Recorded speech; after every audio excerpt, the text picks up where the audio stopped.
Independent Electoral Boundaries Commission Vice Chairperson Juliana Cherera said plans were underway to ensure that the registers are out across the 46,299 polling stations by close of business today.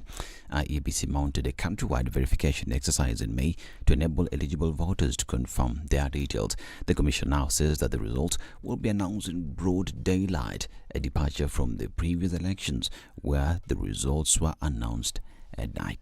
We have started distribution of strategic materials to the counties. Remember, 7 days to the date of the polls, we affix the voters register outside the polling station. We'll have all the polling stations with the voter register outside. We have sealed the loopholes. There will be no text messages as it was done during the 2017. We have 7 days to declare the winner of a presidential election.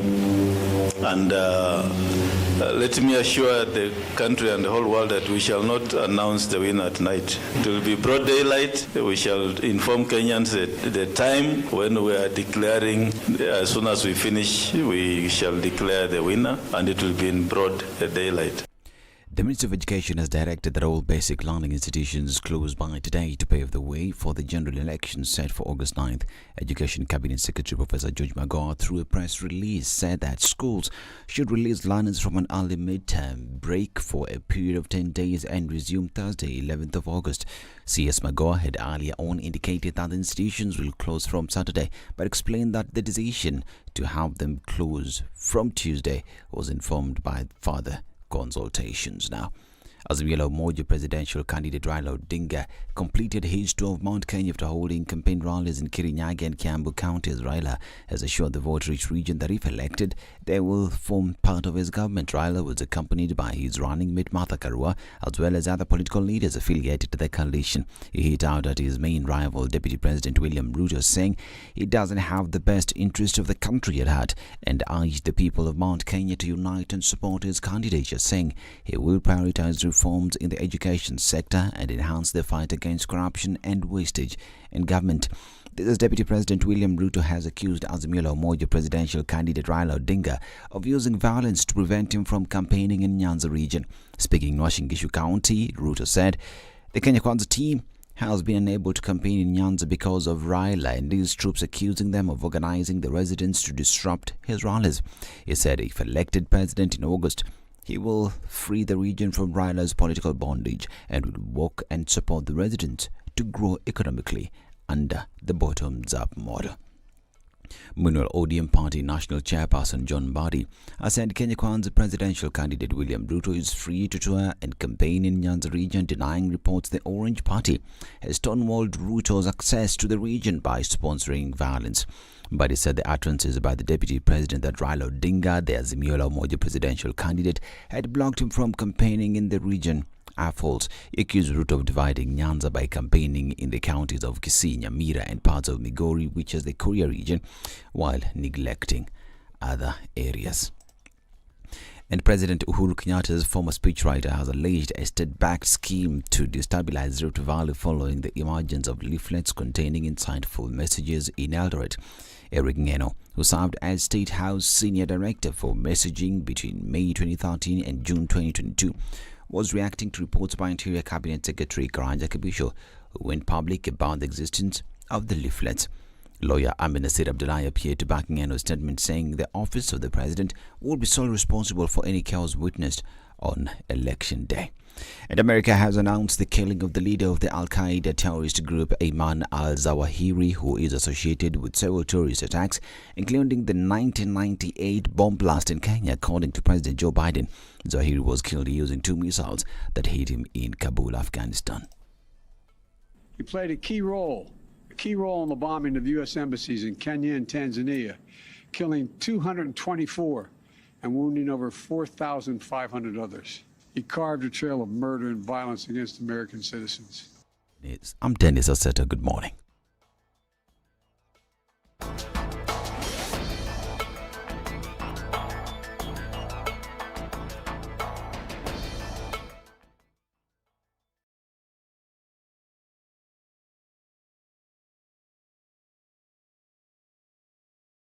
The following takes place from 6 a.m. to 10 a.m. every weekday on SpiceFM.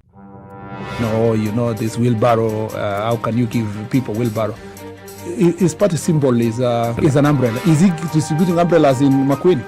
Have you been told if we don't lock between 10 to 4, this is what we're saving? You try and call them, the same person who was in your house every day, because they know you are influential and you will give them votes. Call them after 1 month and see if they'll pick up their phone. Don't tell your member of parliament that you want him to come and build a school, you want him to come and do a hospital. That is not the work of the member. Now that we have devolution in this country, these resources should go to those devolved units. You have to have strong, independent institutions. And I mean, you have to have police who has the right to take the biggest town in the country and question, why did you do this and that, and send them to court if necessary.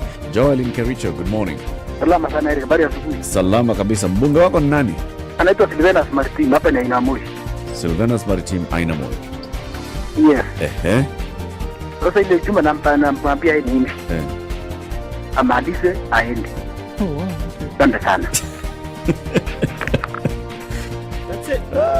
The Situation Room, Kenya's biggest conversation. We're getting into the second day of the week, and what does it look like on these Nairobi streets? Building up a little bit here and there on Langata Road. We'll see that maybe 6:30 going towards 7. That has done something. Let's look at the Thika Superhighway and see what's coming in from that part of the city. It's building up little by little, heading in from the Outer Ring Junction into the Pangani Underpass and then out towards the city. We're also looking at traffic that has started to build up around Westlands. James Gishuru doesn't look too bad right now, but we're likely to see that build up later on. Coming off of Mombasa Road, you should be all right getting into the city. The Southern Bypass is clear and free.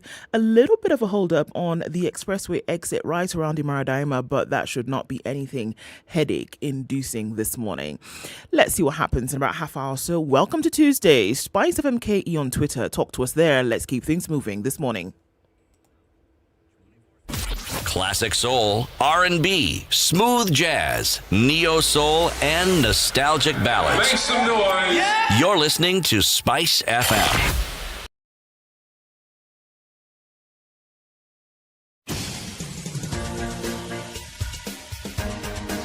This is The Situation Room, the home of hard-hitting political commentary and penetrating insights about the state of the nation. This is a talk radio experience like no other. The Situation Room, a place for hard truths, debates, and elevated conversations. The Situation Room, witty, political, engaging, deep, controversial. In the room, we have C.T. Muga, researcher, academic, seasoned political observer, a fountain of wisdom in these politically uncertain times. Ndu Oko, Nigerian by birth, Kenyan by choice, communications expert, Pan-Africanist, a truth seeker and believer in people power, and Eric Latif, agent provocateur, the man in the chair, seasoned journalist, news hound, 9 a minutes man after who 6 believes. o'clock. It's 6 and 9, so 9 after 6.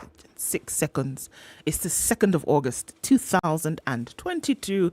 I feel like dancing. Good morning. We are here. Me is me, and we is me and CT. CT, good morning. How are you? Very well, thank you. You woke up well this morning? I did. It's just this cold. It's doing a thing. Not making life very exciting? No, it's making life painful, actually. We're coming towards the end of the cold season, about a month or so. Well, that's what people keep saying. That particular memo, has the cold received that memo? I think now. That is coming to an end. I think now it has. Now it realizes that, I must come to an end. And we're going to have the sun and warmth and etc. And then it'll get, you know what? It will get into the hotter months. And then, I learned a new phrase. Gafla bin vu. The sun will be shining. That is definitely a new phrase. I've never come across it. Yes, you have. Of course I haven't. Yes, you have. I didn't make it up. I am aware you didn't make it up. But just because you didn't make it up doesn't mean I've heard it. Gafla bin vu. Well, Isn't it? bin I've heard of, but Gafla bin vu, never. Gafla. You've never heard Gafla? It's a thing, isn't it? Is he pulling my leg? This Yes, man, sir. I don't even know. Yes, he is. It's a thing, isn't it? Yeah. Come on, CT. Until I'm now even starting to doubt myself. Gafla binvu, the sun will be shining and you will be all right. Everything will be stretched out. Okay. Yes. Ndu and CT with you in Kenya's biggest conversation. Karibuni sana. Eric is still away. He will be back in a flash. In another Gafla binvu, he will be here. All right. Welcome to Tuesday. A lot in terms of conversations to reflect today. The youthful option in the Nairobi Senatorial race. We will be speaking to engineer Ochoti this morning, who's in the race, and he's going to be talking about the youthful option and why we'll be speaking with him about why youth then ought to be considered in this race. 8 o'clock, the chairman of the National Cohesion and Integration Commission, Reverend Dr. Samuel Kobia, will be with us here in the studio, and we'll be looking at the race towards the elections, during the elections and after the elections, to maintain peace. We've already heard of, leaflets on the front page of the Standard today, leaflets with, hateful messages already starting to creep in, and what the mandate of the NCIC is during and after this period. And then at 9 o'clock, we will be talking about, do I call them development wars? Do I talk about technology? Well, the Director for Information will be here from Safaricom, and we'll be looking at some of those things at 9 o'clock. So it's an interesting morning already, and thank you for joining us and being part of the conversation in these hours. All right, let's start off this morning and take a look at what's happening with COVID worldwide. 582,905,496 cases. We're still looking at 6.4 deaths around the world. Those numbers have stayed over time, so at least it's good to see that less numbers of those COVID cases have ended in death. Let's look at the numbers in Kenya. 17 new cases, low numbers yet again over the last 24 hours from a sample size of 1,146, gives Kenya now a positivity rate of 1.5%. 76 recoveries, and yes, 0 deaths from this last report. So that's a good thing. We're looking at New Zealand. New Zealand has now finally reopened its borders after a long pandemic closure. We're looking at years of closure. It had been 2 years. New Zealand's borders are fully open for the first time since March 2020, when they shut down in an effort to keep out COVID-19. Immigration authorities will now begin accepting visitors with visas and those on student visas again. So Prime Minister Jacinda Ardern called it an enormous moment, adding it was part of a cautious process. They had tried to do this before, and then they got some more infections, and then they had to close again. But now they've fully opened. The country's maritime border has also reopened, with cruise ships and foreign recreational yachts now allowed into dock. New Zealand first announced a phased reopening in February. It allowed vaccinated citizens to return from Australia that month, and those coming in from elsewhere to return in March. In May, it started welcoming tourists from more than 50 countries on a visa waiver list. We, alongside the rest of the world, continue to manage a very live global pandemic while keeping our people safe. But keeping people safe extends to incomes and well-beings too. So it's interesting to see that more and more countries are now getting towards the fully open phase of the cycle of this disease. All right, let's look at one more. Living with COVID, and the question is, where will the pandemic go next? Stories coming out of London and Chicago. As the third winter of the coronavirus pandemic looms in the Northern Hemisphere, scientists are warning weary governments and populations alike to brace for more waves of COVID-19. Even with all of this, in the United States alone, there could be up to 1 million infections a day this winter, and getting into winter means from November through to February, March next year. According to Chris Murray, the head of the Institute of Health Metrics and Evaluation, an independent modeling group at the University of Washington that had been tracing the pandemic, or tracking it rather, told Reuters that there would be a double of the current daily tally. Across the UK and Europe, scientists predict a series of COVID waves as people spend more time indoors during the colder months, this time with nearly no masking or social distancing restrictions in place. So they're looking at the cold months and saying, look, it's very possible that we could have double the numbers of COVID in this new winter season. That's what it looks like for COVID at 15 minutes after 6 o'clock. Again, Kenya's biggest conversation. Our live streams are up on Facebook and YouTube. Joining us in the conversation. We'll say hello to you in a moment. Keep it here.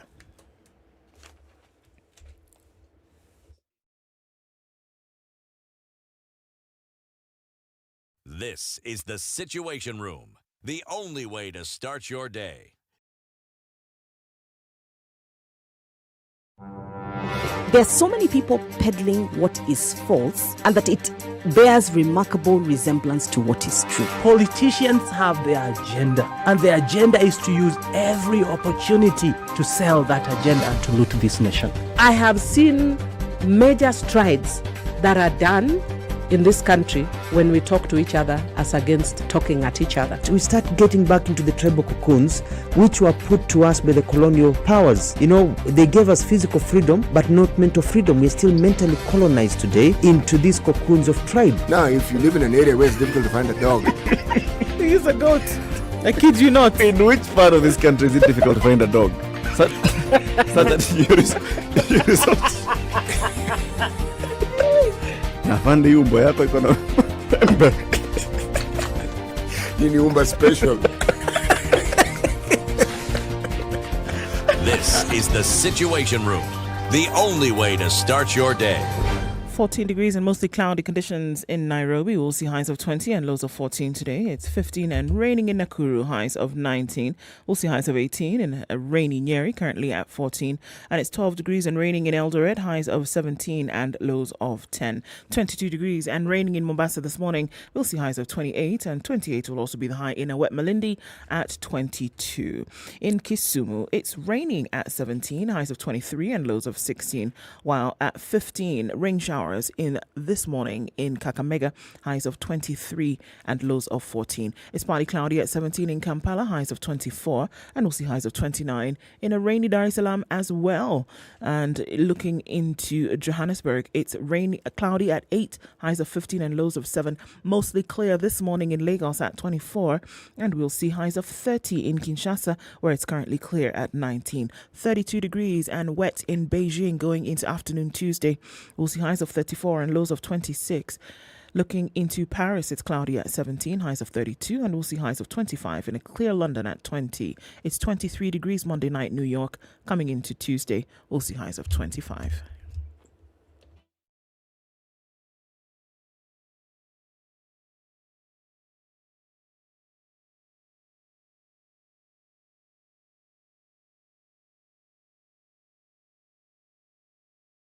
Mature, intelligent talk every morning. Spice up yourself. At 18 minutes after 6 o'clock. Good morning, everybody. Good to see you here with us today. Right. Nixon Wamalwa. 94.4. We say good morning. John Amasongole says good morning. Brig Morioki and Amimo Ven, we see you as well. Indeed, welcome to Kenya's biggest conversation. Martin Oduor Okinyo. I've never heard that name. Okinyo, and I think it's a really interesting one. Mwalimu Dominic says, good morning. He's on board from Kaptarakwa. Good morning, Ndwan CT. Jeffrey Mokaya says, good morning. Good morning. Nyakundi Jack says, good morning. Mark me present. Mark me from Makutano in Meru. And Martin one day says, good morning. Tune in from Gigiri. Good morning from Mombasa. That's where Consolata is. Stephanie Dedan Gashagwa says he's tuned in from Kisumu. And Bay Wamacha is tuned in from none other than Macha. Benson Momo, good morning to you too. Glad to have you in the room. And we see all of you this morning. Moga Odero, tuned in from Nyamasaria. And good morning, Nduan CT, tuned in from Rarieda Sub-County. Hey, okay. It's actually not Nyamasaria, it's Nyamasaria. Nyamasaria. No, Nyamasaria. Nyamasaria. Yes. Okay. I'll do well to remember that. Karaoke Wagitao says good morning as well. Mwega is where Mope is tuned in. And Kenyeji says good morning. Good morning, tuning from Kilifi. That's where Kennedy watches. And tuning from Kwale County. Suleiman Pole says good morning. Live from Turkana. Prince Sofari is tuned in as well. Thanks a lot for joining us. Karibuni sana, sana, sana. All right, getting into taking a look at what's happening in the papers today. Just before we do that, let's hear today's proverb. Good morning, boys and girls. The proverb of the day is brought to you by Aquafresh Fresh Gel. We're still in the DRC. Today is our last day in the DRC. No, yes, it is our last day. Okay. The worm that gnaws the bean is the one inside the bean.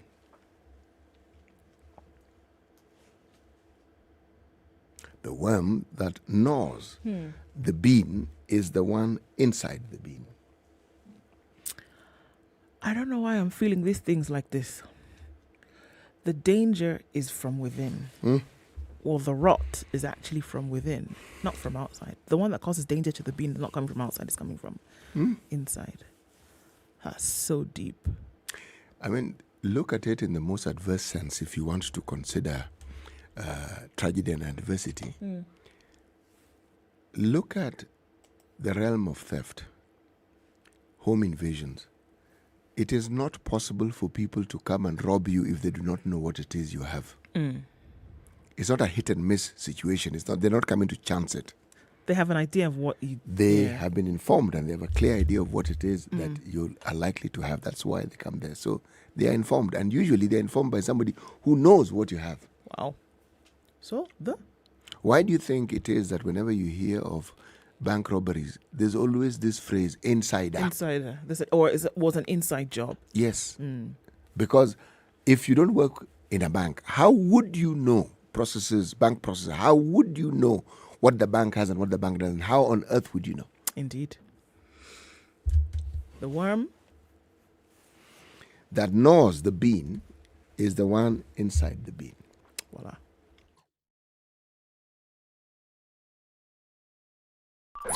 Brush your teeth twice a day with Aquafresh Fresh Gel, the secret to Okay, long-lasting so fresh taking a breath, look strong at what teeth is making and the headlines in Kenya and around the world, not to forget your standard e-paper, epaper.standardmedia.co.ke, revealed nomination lists Unholy Alliance. That's what's on premium content online.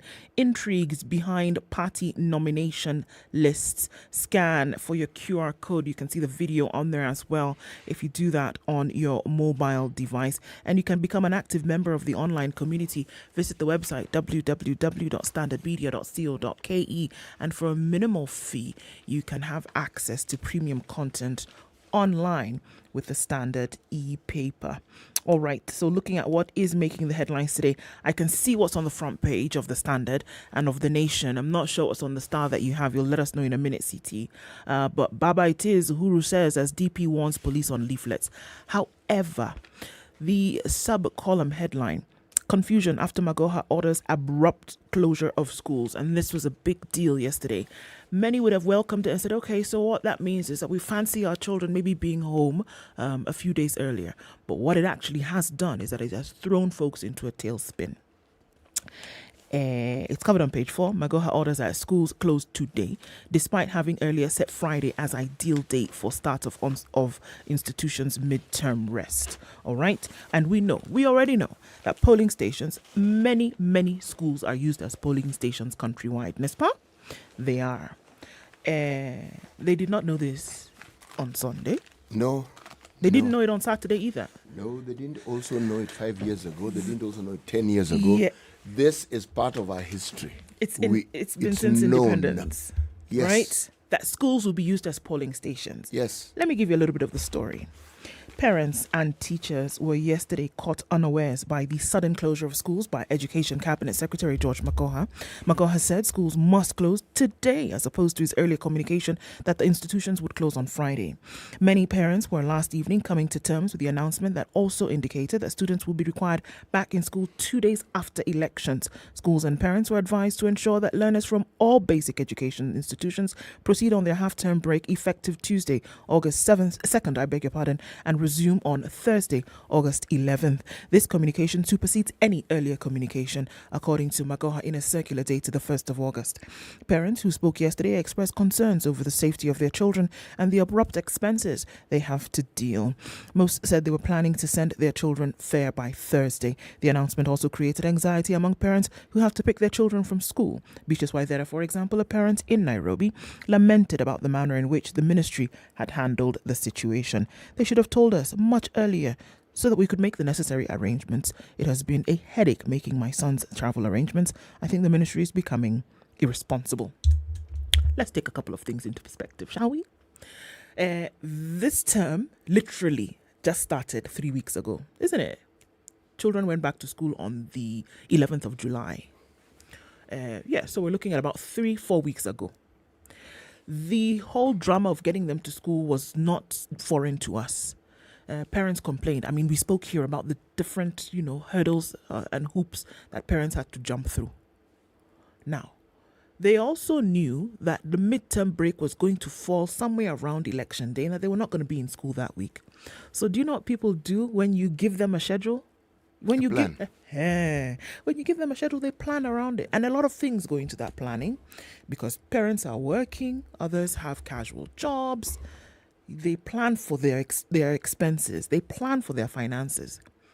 Now, you who knew that an election was taking place come the 9th, you also knew that many of the institutions that you have authority over are used as polling stations. It is between yourself as a ministry, the Ministry of Interior, the IEBC, quite a number of others here who knew that these institutions will be used. You also know that you have planned for the IEBC and their staff to go to these polling stations over the next 1 week. The question is, why then did you not say earlier or put it in the school calendar that you would be closing at this time to allow for these other activities to take place? Now, you've thrown everybody into a tailspin, especially since you made an announcement just on Friday telling people that schools would close on the 6th. Can you blame people for being concerned in the manner in which they are right now? It's puzzling. It's truly puzzling. I don't doubt that there must be a reason that some could consider good for making this abrupt decision. But matters that involve children, is this really the way in which it should be handled? Come on. Who does this to people? Who does this to people? You know in advance why it is children need to go home. And surely, where's the difficulty in scheduling it? Or was it scheduled and people were not told? Perhaps that's another thing. But then also, the manner... Look, man, you have to... the manner in which this was announced, it's not a matter of, well, we are thinking about this. This is what it is. You have to deal with it and then we move on. No questions asked. This is it. And, unfortunately, it doesn't bode well. It really, really doesn't. That it's as though you're coming from an authoritarian or authoritative point of view. And that you're not even... authoritarian. Yeah. You're not giving... Look, it's not... There's really little people can do in protest because after all, it is a general election. There's very little people can do. But the thing is, assuming that people are just going to do what you say, why not tell them in advance of time? This schedule was out in January. We already know today. We already know today what the schedule for next year, 2023, the school term looks like. We know. We do. We know. Because we were told. Yes, we were told. Why not put this in here? Because you knew there was a general election in August. You knew. Why not put it in? Everything that revolves around the education sector is planned for, and people know in advance what is going to happen when you are told. Schools close, schools open. Something untoward happens, you're also informed. But this, for something that we've known for the last 5 years is going to happen, we even knew the date it was going to happen. And you already know the schools that you will use as polling stations. But they're known they're well in mapped out. advance. They're mapped out. Yes. So it's going to be crazy. Do you know the chaos that is going to be there this afternoon? Today. The gridlock. The gridlock that will be on the roads. Expressway Kando. Do you know what is going to happen? And we're not just talking about Nairobi. We're talking about around the country schools will close. There are people whose children live halfway around the country. They did not plan to send money for them to start coming. They did not plan a trip. They're at work. They planned for the weekend. And 3 days ago, you did tell them that they would be going home over the weekend. And then they wake up Monday morning and this is what they hear. Come on. Come on. There are things that require explanation. There are things that require condemnation. Because whatever the logic is, even if it has to be abrupt, then can you take the time to explain? Exactly. But there was no explanation. No, the explanation is embedded in the order. Yeah, you get it. If you don't get it, forget about it and go home anyway. Yeah. My goodness. It's 6:30. Take a look at what's happening on the roads and then come back and continue taking a look at what's happening in the headlines.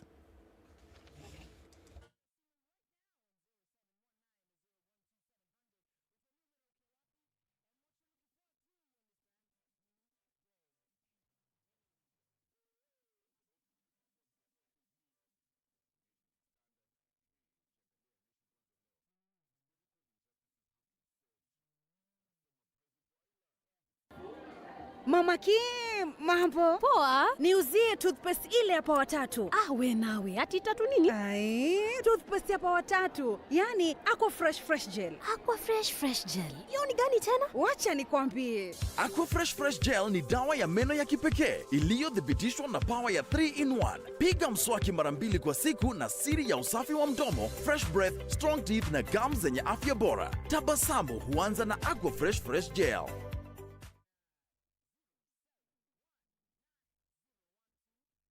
London Mulo and DJ Absolute. When the gang is together, you know it's Sugar and Spice. Great vibes, conversations, a lot of humor. I like to say we don't give an F, we give 3 Fs. You and I are in this relationship, so it is me to tell you who we are. When you ask a chick, how many guys have you been with? She's like, including you. If it's fun, it's funky, it's fresh, you're definitely going to catch it here. I don't know what you do every day from 11 a.m. to 3 o'clock. If I were you, I'd tune in to SpiceFM 94.4. I want you on my team. So does everybody else. Okay, so what are we looking at? Coming off of Mombasa Road, that looks all right. Getting into the city then via the thicker superhighway, that's already starting to clog up. Kiambu Road, for now, doesn't look too bad, but you want to keep an eye on that because it's likely to get crazy. On Jogga Road, in and outbound traffic has already started to do the business, getting out towards the roundabout at the City Stadium. And on Landis Road, that's also piling up. Inbound traffic is going to connect with the Camp Kunji roundabout out then into Haile Selassie. Coming off Gong Road doesn't look too bad now, but we're likely to see it meet with Haile Selassie and then cause some traffic getting into the CBD. Coming out of Westlands on James Gishuru, as you get to that drift, it's going to slow you down just some, but you should be all right then, crowning at Waiyaki Way. Apart from that, traffic hasn't really started, but it's going to do the rounds from all indications this morning. Let's keep an eye on things. Tell us what's going on where you are. Avoid it all, accidents and incidents. Talk to us, SpiceFM KE on Twitter. Are you ready? Okay. Spice FM.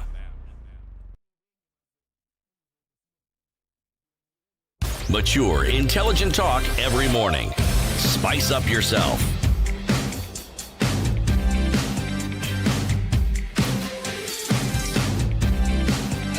Mornings done right. All right, 94.4. 27 minutes to 7 o'clock. So you know what I did, CT? I started putting away some of my stuff in my Pocket by Mozilla. I downloaded it, and then the stuff that we read during the day, so applications here, research material here, and then I started to put these articles away one by one. And you know what? It's really, really nifty. You can do it too. Pocket by Mozilla, you can download it on the Google Play Store or the Apple App Store and have all the information that you need really in your pocket, updated as you go along. Great app to have with all your information. As we keep looking at the headlines this morning, CT, what do you have? You know, there are so many things happening. I know. One is spoiled for choice. I'm not certain whether I should look at this or look at that or talk about this or talk about that. Because again, let's look at our headlines. Nation, President Raila, question mark, it's now or never. Star, elect DP Ruto at your own peril, Uhuru tells Mount Kenya. Standard, Baba it is, Uhuru says as DP warns police on leaflets. The East African, glad hander and master of soft power. The headline is the President of Kenya, Uhuru Kenyatta. So, the only paper that doesn't have our politics at the headline is the Business Daily. What they have is an interesting story. Remember there's this oil company, this energy company called Tullow. Yes. Tullow. Yes. Oil. They went this way, then they went that way, and then they didn't go either way at some point. We don't know if they're here or there. Yeah. Yes, but yes. Now, it appears that the winds of change are beckoning. And there is an Indian oil company that has decided, in fact, 2 Indian oil state-backed companies, state-backed, okay? They've decided to, they're in talks with Tullow Oil to get a stake in the Tullow Oil operation in Turkana. And they are estimating that they will spend $3 million. Billion, sorry, not billion. To billion. get? Huh? Yes, to acquire stake. How much stake are we talking about here? In shillings, it's 356.5 billion. But what's a percentage? That's a percentage of the company. Let me look and tell you what they are saying in terms of percentage. I am looking. Okay, carry on. Mm-hmm. By the way, I am still looking. No problem. Just continue with your story. I'm sorry to have thrown you off. Oh, no, you haven't thrown me off. This is how it goes. Tillo is the current operator of the project and has 50% stake with partners, while partners Africa Oil Corporation and Total Energies SE hold 25% each, which is 100. The potential deal signals the revival of Kenya's aspiration to export oil on a commercial scale since Tillo discovered crude in the East African country in 2012. So, it's the 50% that Tillo owns that is being bargained for. Okay. Yes. For $3 the other billion. 25 and 25.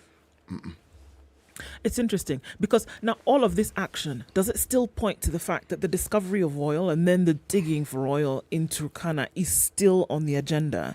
Because it's been iffy at best. Let me Are change. they digging? Are they not? Can I is change there the conversation oil? Isn't slightly? there?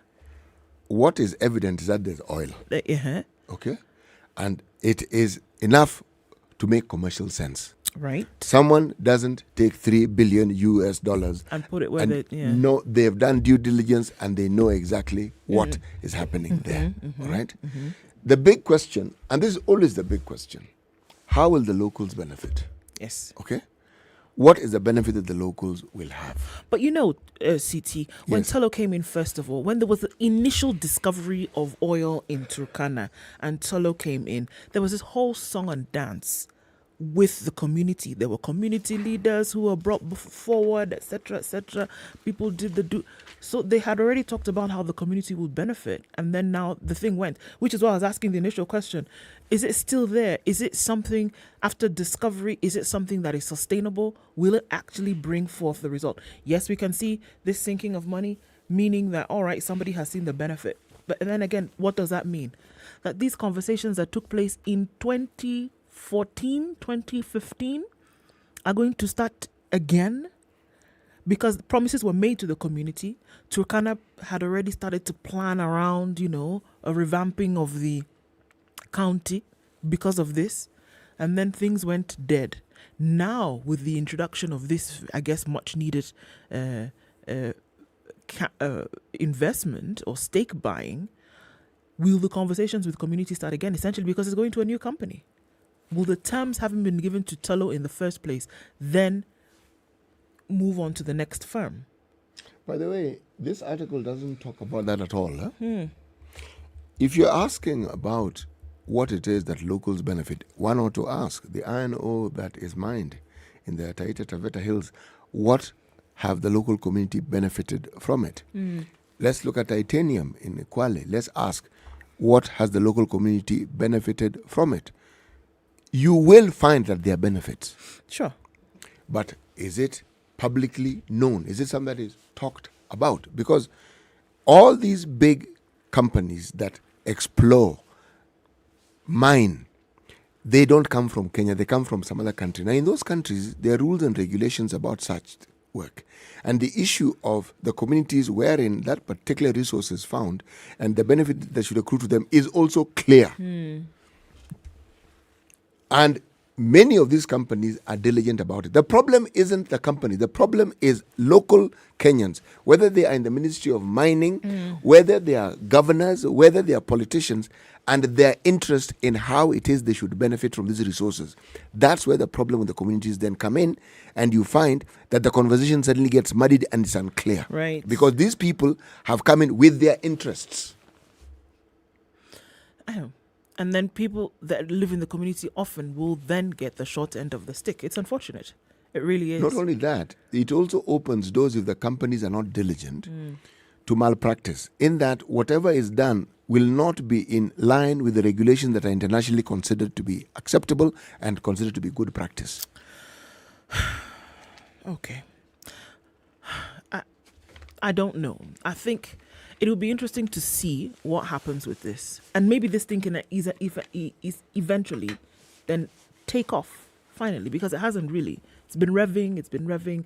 There's some idling going on. But in terms of launching forward, lurching ahead, it hasn't happened. And by the way, oil exploration is not a hit and miss. It isn't. process You either get anymore. it or you don't. They know. Yeah, they know. With modern technology and scientific technology, just like with water, you can have a Pinpoint. fairly clear idea where it is. Of what lies beneath. And so it wasn't discovered. They knew.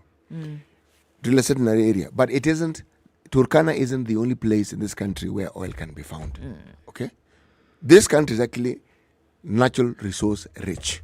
So the question that one would ask again is, the people who normally play these games, where they want a stake and they want to delay and they want to do the other. Yeah. Yes. The question is, the government that is coming in, will it be the sort of government that ensures that some of these wrongs are actually righted? Actually write it. Yes. Okay. So can I dampen your, mood just a little bit? Well, you can try. Oh, I can try. There seems to be a shortage of flour in the country. Yeah. Unga deficit as subsidy locks out small millers. It continues to be a story. It's on the back page of The Nation. A flour shortage is being witnessed across the country as the government and maize millers differ on the subsidy program started to lower the commodities price nearly 2 weeks ago. I think that a lot of Unga shelves in the shops are still empty. A check at 4 outlets of Naivas and Quickmart supermarkets in Nairobi city centre and residential areas confirmed that they had only stocked minimal premium maize flour, retailing between 330 shillings and 257 for a 2 kg packet, while Tuskys outlets had empty shelves. So this subsidized maize, wherever it is, somewhere floating in the atmosphere, is not on the shelves. All right. Following a public outcry over the flour shortage, the Ministry of Agriculture yesterday accused millers and retailers of having inflexible contractual arrangements, hoarding, and attempts to defraud the public, making it difficult to get the promised cheap flour to Kenyans. So you hear it now. Ministry is saying we were ready. We had an agreement. But now millers are saying they're not going to bring this out because whatever is on the agreement in terms of the payment of this subsidy is not doable for government. We have realized... what we have realized is a mismatch of commitment. Our supermarkets have a credit period of 45 days, and so millers are not able to supply the supermarkets because of the contractual arrangement. We have also witnessed incidences where some retailers who have received the program stocks are selling above the recommended retail price, allegedly to cover transport costs. This is according to the Crop Development and Agricultural Research Principal Secretary Francis Owino, stating that a 3.2 million kilograms of maize flour has been supplied to the market under the subsidy program. The PS said a total of 160.9 million had been paid to millers to cover the subsidy portion out of invoices valued at 325 million received. One of the millers appearing with the PS at the ministry headquarters to confirm having been paid for supplying the subsidized flour, Trident Millers in Kisumu County, said he was milling 50 tons of maize flour daily. The government is subsidizing 105 shillings for every 2 kg packet of maize flour on the assumption that the commodity retailed at 205 prior to the start of the program. So this thing that's going on here, if you look at one side, the millers are saying, historically, 2017, we had this same thing. To date, you've not paid us. So don't blame us if we behave in this way. On the other side, government is saying, come on, guys, we had an agreement. We've released this flour into the market and we have started to pay you this money. We've paid you just about half of what we're supposed to. Let the flour go. Let my people go. This story let the flour go, and they're saying, well, no, we're going to sell it at 250. There's an additional twist to this story. If you look at the Business Daily on page 5, what is under discussion here, in addition to what you have said, is how it is the millers have a problem with supplying supermarkets directly. The reason is because the credit period that supermarkets have is 30 to 45 days. Yes. And the millers say too much. Too long. Make it 2 to 3 days. Not for this maize flour that we are selling at this price. Yes. Pay in us fact, quickly. The government has weighed in. The PS for Agriculture, Mr. Francis Owino, has actually, there was a conference, there was a meeting yesterday where they were briefing about this thing. Yes. So it means the government actually is involved. They are. But they're saying that they've paid. The government, through the same Owino, is saying we have paid some of the money. We're supposed to pay 325 million. We've paid 160 million to the millers. And we're saying, release some of this, then we will now be able to give you the rest. It's not like we've done nothing. Let's give you the rest. But our problem is we've released it, but you guys are still selling at the 257 shillings, and you should at least be selling at 105. Maybe they're recovering what they were supposed to have been paid, God knows, the other year, and they were never paid. Perhaps. But If I were them, I would do precisely that. They're also saying that there was maize flour on the shelves before this subsidy conversation began. But it's a fact. So they're asking the question, does it make sense to you? You've given us this cheaper maize, isn't it? You've given us the cheaper maize flour. We still had supplied, the retailers now are saying, we still had the flour from the previous cycle on our shelves. If we put maize flour for 150 shillings on the shelf and there's the 250 shillings maize flour as well, who do you think is going to buy it? Let me ask you, do you remember when we were talking about this and I said, can they consider differentiating this so that you know? This is 257. This one is is, one. yes. Yeah. We talked about the expense. Now, people who are in this business, I think, know full well how they ought to do this. But the way this is being presented, it's a big muddle, it's big confusion. And at the end of the day, the person supposed to benefit from it is not benefiting. Can I tell you something? Tell me something. It was supposed to be 28 days. Yes. We've already eaten into 2 weeks and 2 days of this supposed Precisely. program. So when is it going to? When is it going to happen? You only have 11, 12 odd days left of the 28-day program. So when will this cheap maize actually get into the hands of Kenyans? That's the question. It'll happen in 28 days after today. The back and forth is too much. No, this back and forth is not just a back and forth. It's a back and forth that has history. Yes. Yeah, it's true, because they're saying, look, man, you shafted us before. What's to say that you won't do it now? Yes. You've paid. What if that's the only payment we're going to get? Exactly. So we take what we can It's get, happened man. before. We take what we can get while the sun is still shining. Let's wait and see what happens when the rain If you comes. really want the maize, pay for the balance, and then let's have this conversation. I mean, many could say that they're playing hardball, but they are dealing with experience here. They are, but what is good about this is they're still talking. Yes. And so long as they're still talking, a solution will be found. What is reported here, as is all the case in such matters, is a tip of the iceberg. What is really going on?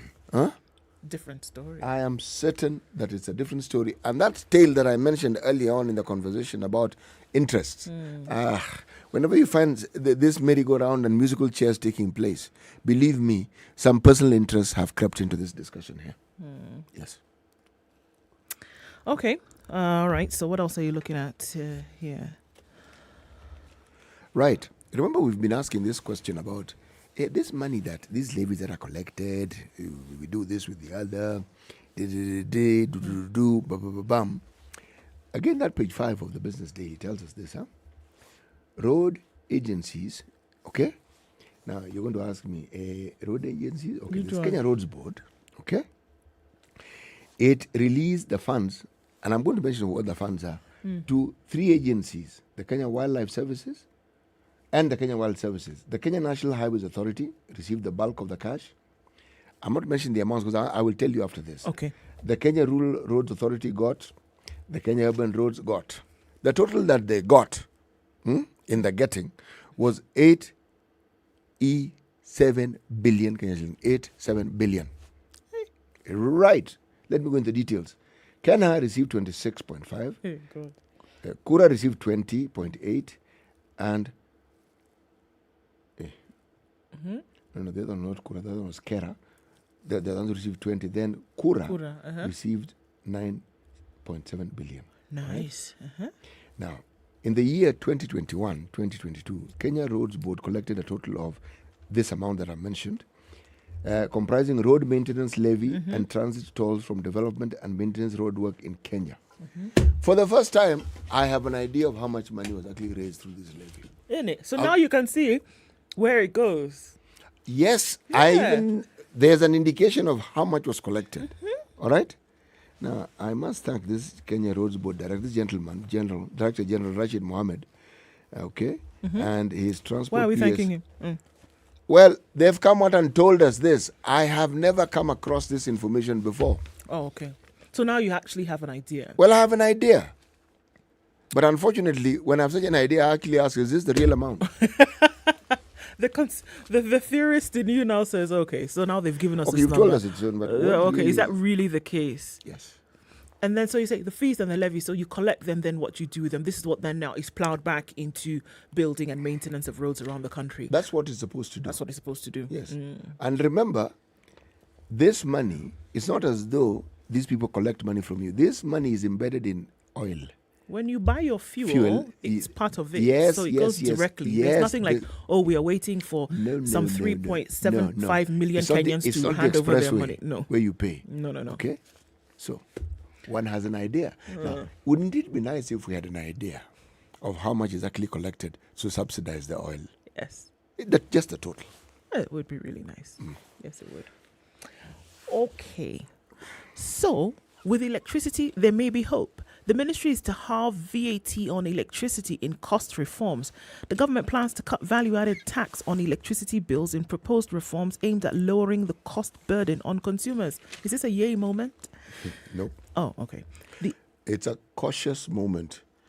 Because we're not sure. They've been telling us that they're going to reduce the cost of pause and listen to the story and see how it unfolds. Please continue. All right, so here we go.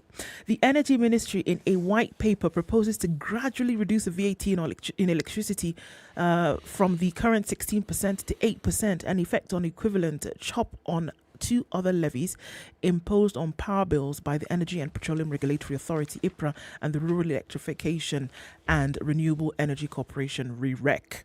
The state raised the VAT charges on electricity to 16% in 2013 from 12% to help the Kenya Revenue Authority to meet its collection targets. Halving VAT will hugely reduce the cost of electricity, as it's the third largest component of the electricity bill, only behind the consumption charge and the fuel cost charge. For instance, a Lifeline consumer buying electricity worth 1,000 shillings since December, when IPRA froze monthly price adjustments, has been paying 483 for consumption, 290 for the FCC, and 123 for VAT. The ministry, in its white paper, has also proposed a reduction of an IPRA charge by half, from 3% per unit to 1.5 cents per unit. The levy is collected by the Kenya Power and remitted to IPRA for its operational expenses. Also earmarked for reduction is the REREC levy that is charged at 5% of the consumption charge. The levy is remitted to REREC to carry out rural electrification to connect more households to the national grid. So the paper has also proposed the reduction of the FCC up to 80% by gradually reducing the uptake of thermal power and replacing it with cheaper renewable energy. So power prices have been on the rise since last year due to high fuel prices, which forced the energy regulator to raise the FCC, hitting households and energy-intensive firms hard. So this is what they've proposed, a reduction of 8% on VAT, and it will actually see a drastic reduction of the money that you pay for your electricity bill, or an increase in the power that you get if you pay a certain amount of money. It'll be interesting to see if this goes through, because it will have a huge impact on households and businesses in manufacturing and industry. It's a good thing, no? It is a very good thing. But it remains in the realms of suggestion for now. Like most things, it's supposed to elicit hope, and I feel hopeful. But my hopefulness is not conclusive. I will wait and see. Okay. Yes, how this thing pans out and how it works out. But so far it is good. There's something that I think we need to look at. Huh? Yes, please. We have 5 minutes. Yes, we do. Page 8 of the Star. It isn't the only article, but I'm going to page 8 of the Star. Okay. There's the headline. It's actually a headline. Kibisho clashes with DP Ruto over hate leaflets in the Rift Valley. Okay. DP alleges it is a scheme aimed at inciting communities in the region to violence. Deputy President Ruto has clashed with Interior PS Karanja Kibisho over hate leaflets circulating parts of the Rift Valley as police chiefs meet to discuss the security situation. On Monday, Ruto's team claimed that the National Intelligence Service was behind the circulation of hate leaflets. However, Kibisho appeared to trash the claim, saying elections cannot be won through coercion and fear-mongering. Elections are won through persuasion, not coercion or fear-mongering. To our dismay, we are aware of leaflets warning the electorate of dire consequences should they fail to vote for certain candidates on August the 9th. Ibisho said a multi-agency security team is pursuing the authors and distributors of leaflets for swift and deserved date with the justice system. The entire Rift Valley regional security team will on Tuesday meet in Nakuru to chart, and the meeting will be chaired by CS Matiang'i to review the the region's security claims. As the government talks tough, Ruto alleged the leaflets were a scheme aimed at inciting communities living in the region to violence and were being perpetrated by the NIS. So, I mean, it was some of these leaflets. If you look at what happened in 2007 with the post-election violence, there was a lot of pre-election jitters as well. And is that what we are seeing now? That now with the allegation or the suspicion that there may be some of these leaflets now talking about certain things, what is the danger that is being posed with these leaflets? That there are dangerous messages on them? Is it true? Have they been seen? Where are they? Who published them? I mean, there are many questions that are popping up here. Where are they from? Are they being looked into? Is it something that is beyond an allegation? Has somebody actually seen them? And if so, are the police doing something about them? Well, the allegations are actually very strong and direct. He spoke directly and addressed the head of NIS, General Kameru, and he says, don't agree to have your institution used against the people of Kenya. You are the person with the intelligence of this country, and you know these people and you know who they are. They are either your people or your people know them. And he also says, we want to tell people at the office of the president that they will not succeed in dividing the communities living in this region. We have made a solemn commitment to the people of Rift Valley. We shall continue living in harmony. Okay. The allegations. They are. This entire article I do not see evidence to the allegations. This is what I'm asking. I'm reading it, Yeah. and I looked at the other papers. They say they're leaflets, but they don't tell us exactly what the leaflets say. Because that's another thing. What are the leaflets saying? What message is being carried on these leaflets? Then has either a grounding effect on what then would happen That later. they're leaflets, there's no doubt. But as to the content, it's a different matter altogether. I mean, it could be cockroach killer, for all you know, that people are selling. But I mean, I'm not trying to downplay the importance of this. I'm just saying it is very important to establish then what these leaflets actually say. Because that there are leaflets around a political period or political season, you know what that's going to do. It's going to throw people already into headwinds. But then establishing what they actually say is extremely important if they're actually there. And if you have a sample of one, here. Otherwise, people's anxiety is already roof level. Well, it doesn't stop there. Yeah. Because the conversation continues that he told his rival, the Azimio candidate, that he's welcome to visit any part of the Rift Valley. He says, but it's unfortunate that we can no longer go to Kisumu, Siaya, and Mabe because they will throw stones at us. My goodness. I mean, I think no better time than to remind us that elections bill. We'll be talking with the National Cohesion and Integration Commission at 8 o'clock. The chairman will be here with us. But just to remind us that even as you vote, whatever it is that you hear, remember that we can do this in peace. You will be voting amongst the ones you love, the ones you've traded with for years, the ones you've done businesses, the ones with whom your children play with on a regular basis. You can vote and keep Kenya safe and maintain peace during this time. Elections Bill, a partnership between the National Cohesion and Integration Commission and the Standard Group to make sure that no matter what your vote is, Kenya remains safe. Conversations continue after now. It's 7 o'clock.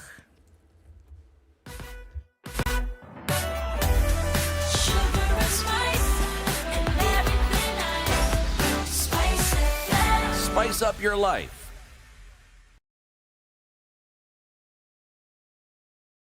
The latest news from around the world. 94.4 Spice FM.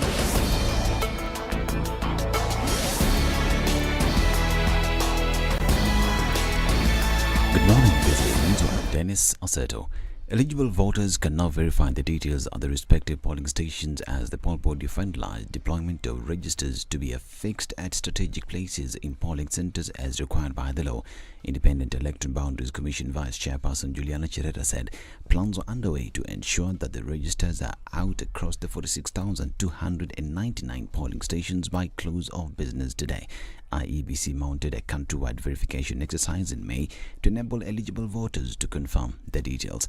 The Commission now says that the results will be announced in broad daylight, a departure from the previous election where the results were announced at night. We have started distribution of strategic materials to the counties. Remember, 7 days to the date of the polls, we affix the voters register outside the polling station. We'll have all the polling stations with the voter register outside. We have sealed the loopholes. There will be no text messages as it was done during the 2017. We have 7 days to declare the winner of a presidential election. And let me assure the country and the whole world that we shall not announce the winner at night. It will be broad daylight. We shall inform Kenyans the time when we are declaring. As soon as we finish, we shall declare the winner, and it will be in broad daylight. Now, Azimio la Umoja presidential candidate Raila Odinga has completed his tour of Mount Kenya after holding campaign rallies in Kirinyaga and Kiambu counties.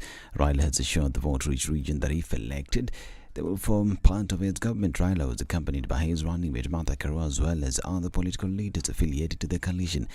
Raila hit out at his main rival, Deputy President William Ruto, saying he doesn't have the best interest of the country at heart and urged the people of Mount Kenya to unite and support his candidature, saying he will prioritize reforms in the education sector and enhance the fight against corruption and wastage in government.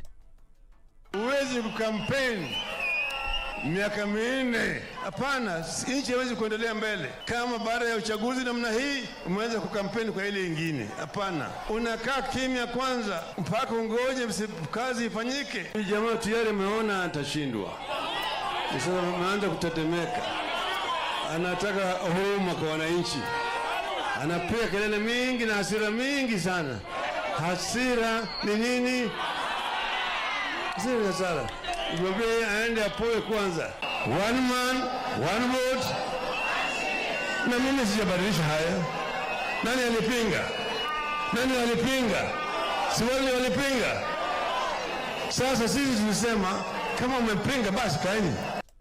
This is Deputy President William Ruto has accused Azimio la Umoja presidential candidate Raila Odinga of using violence to prevent him from campaigning in Nyanza region. Speaking in Uasin Gishu County, Ruto said the Kenya Kwanza team has been unable to campaign in Nyanza because Raila and his troops accusing them of organizing the residents to disrupt his rallies.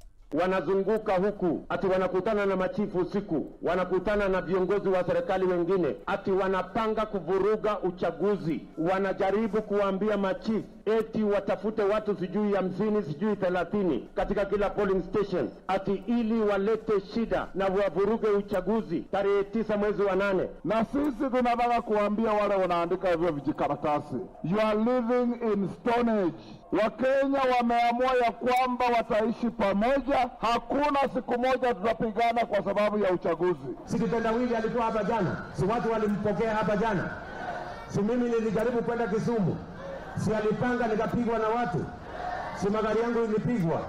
Mimi nataka nimwambie bwana kitendawili, hata kama umepanga tupigwe mawe huko kwenu, sisi tunakukaribisha huko kwetu.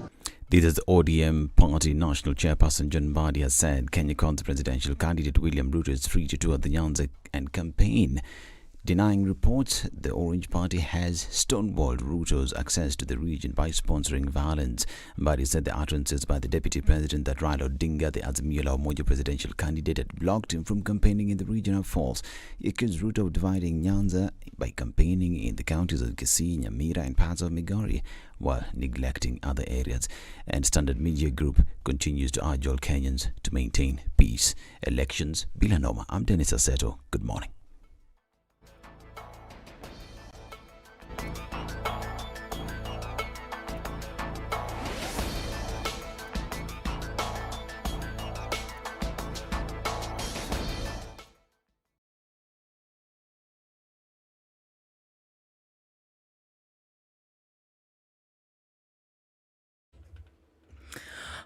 All right, traffic started a few minutes ago in earnest, and we're seeing that at about 7 o'clock, it's starting to build up on several streets here and there.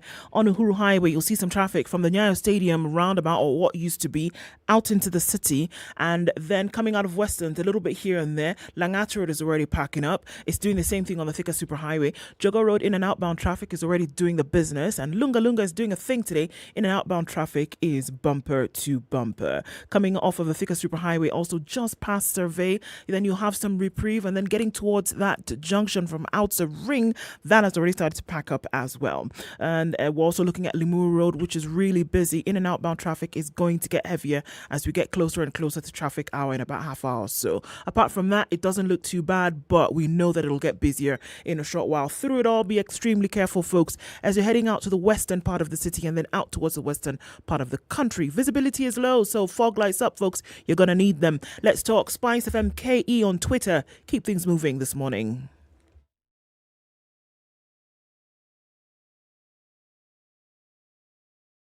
.0 Spice FM, Nakuru.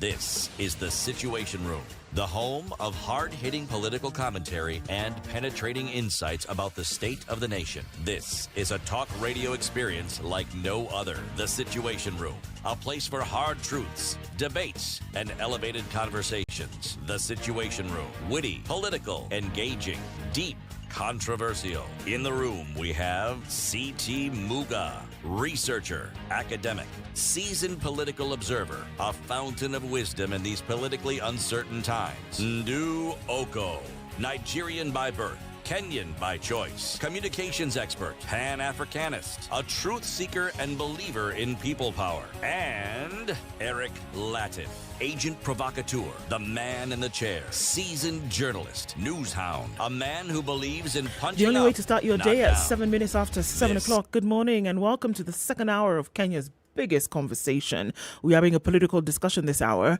and our guest will be here with us shortly. Where you tuned in from around the country, our live streams are up on Facebook and YouTube. Great to see you guys already with us as we get into these conversations. Before we clock in that conversation for this hour, let's hear today's proverb.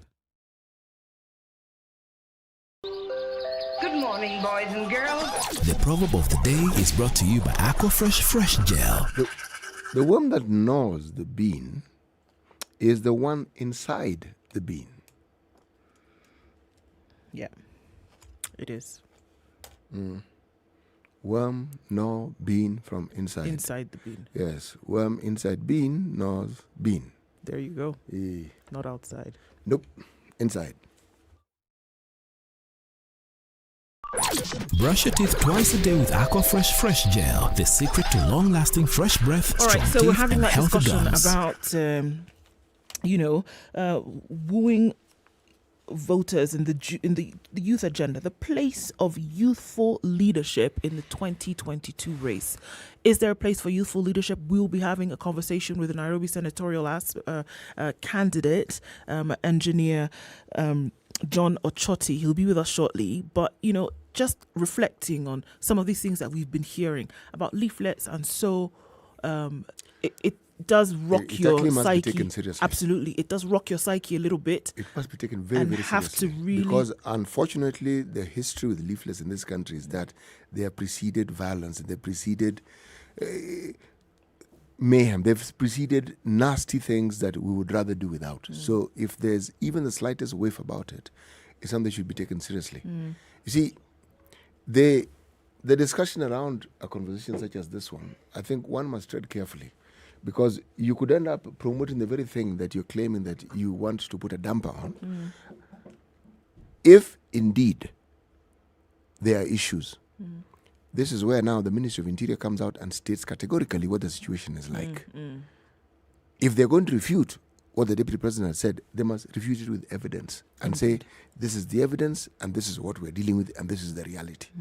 Because it's unfortunate, anything that happens within the Rift Valley, it's reminiscent of things that have happened in the past And that it's is not one been of the. pretty. It was not pretty at all. It started off as what was referred to as tribal clashes, and then it escalated until we actually had a situation where people are being displaced from the place they called home for the longest time. Now, so anything that has to do with even a whiff, not just the mere mention, the mere hint, it must be taken seriously. An explanation provided for to explain what is being done and what the reality of the situation is like. Yes. You know, and we talk about leaflets and things like this. I mean, look at any internal conflict that took place anywhere, that you will find that there was this material that was used preceding the conflict. Yes. And so when you hear something like this, again, like you say, it ought to be taken really seriously. Questions ought to be asked. If there are samples of the same, they need to be brought forward, because this is the work essentially that was, done after conflict, to say, let's not have things like this occur. Let's not see situations where, stuff like this had happened, because the danger that it poses is actually quite great. It's immense. It's immense. The danger that it poses is actually quite. And this is why the NCIC have been preaching this gospel of peace, because it's with the understanding that people will fan flames of discord and that they will try and bring about situations that are untenable. And this isn't one of those situations where you say you have done something by saying you have done something. No.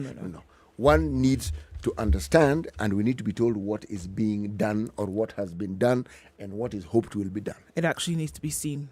That's true. All right. Getting into our conversation for this hour, we're looking at the place of youthful leaders in the 2022 election. Our guest for this hour is Nairobi Senatorial candidate, Engineer John Ochoti is here with us in the studio. Welcome to Kenya's biggest conversation. Good morning. Thank you very much.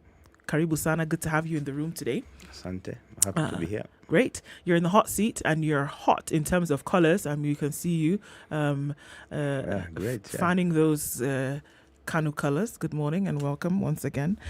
So you are a Nairobi senatorial candidate holding the Kanu flag, right? Yes. Tell us a little bit about yourself and what it is that you do and why you've made the decision to run for Nairobi Senator. My name is John Ochoti. Good morning. Karibu sana, John. Asante sana. Yes. Yes. What I currently do, but I've taken a break since the campaigns period started. I'm in telecommunications. I'm an engineer by profession. And my last assignment was working with the Airtel networks. Before I joined politics.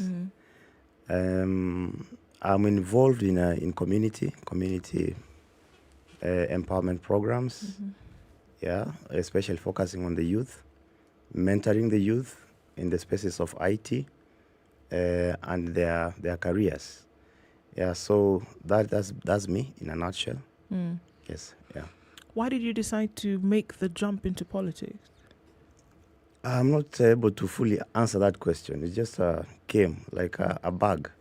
I was bitten by it. Something came to my heart one morning, and I decided I'm going to join politics. Have you ever taken an interest in politics in an earlier life? Yes, of course I have.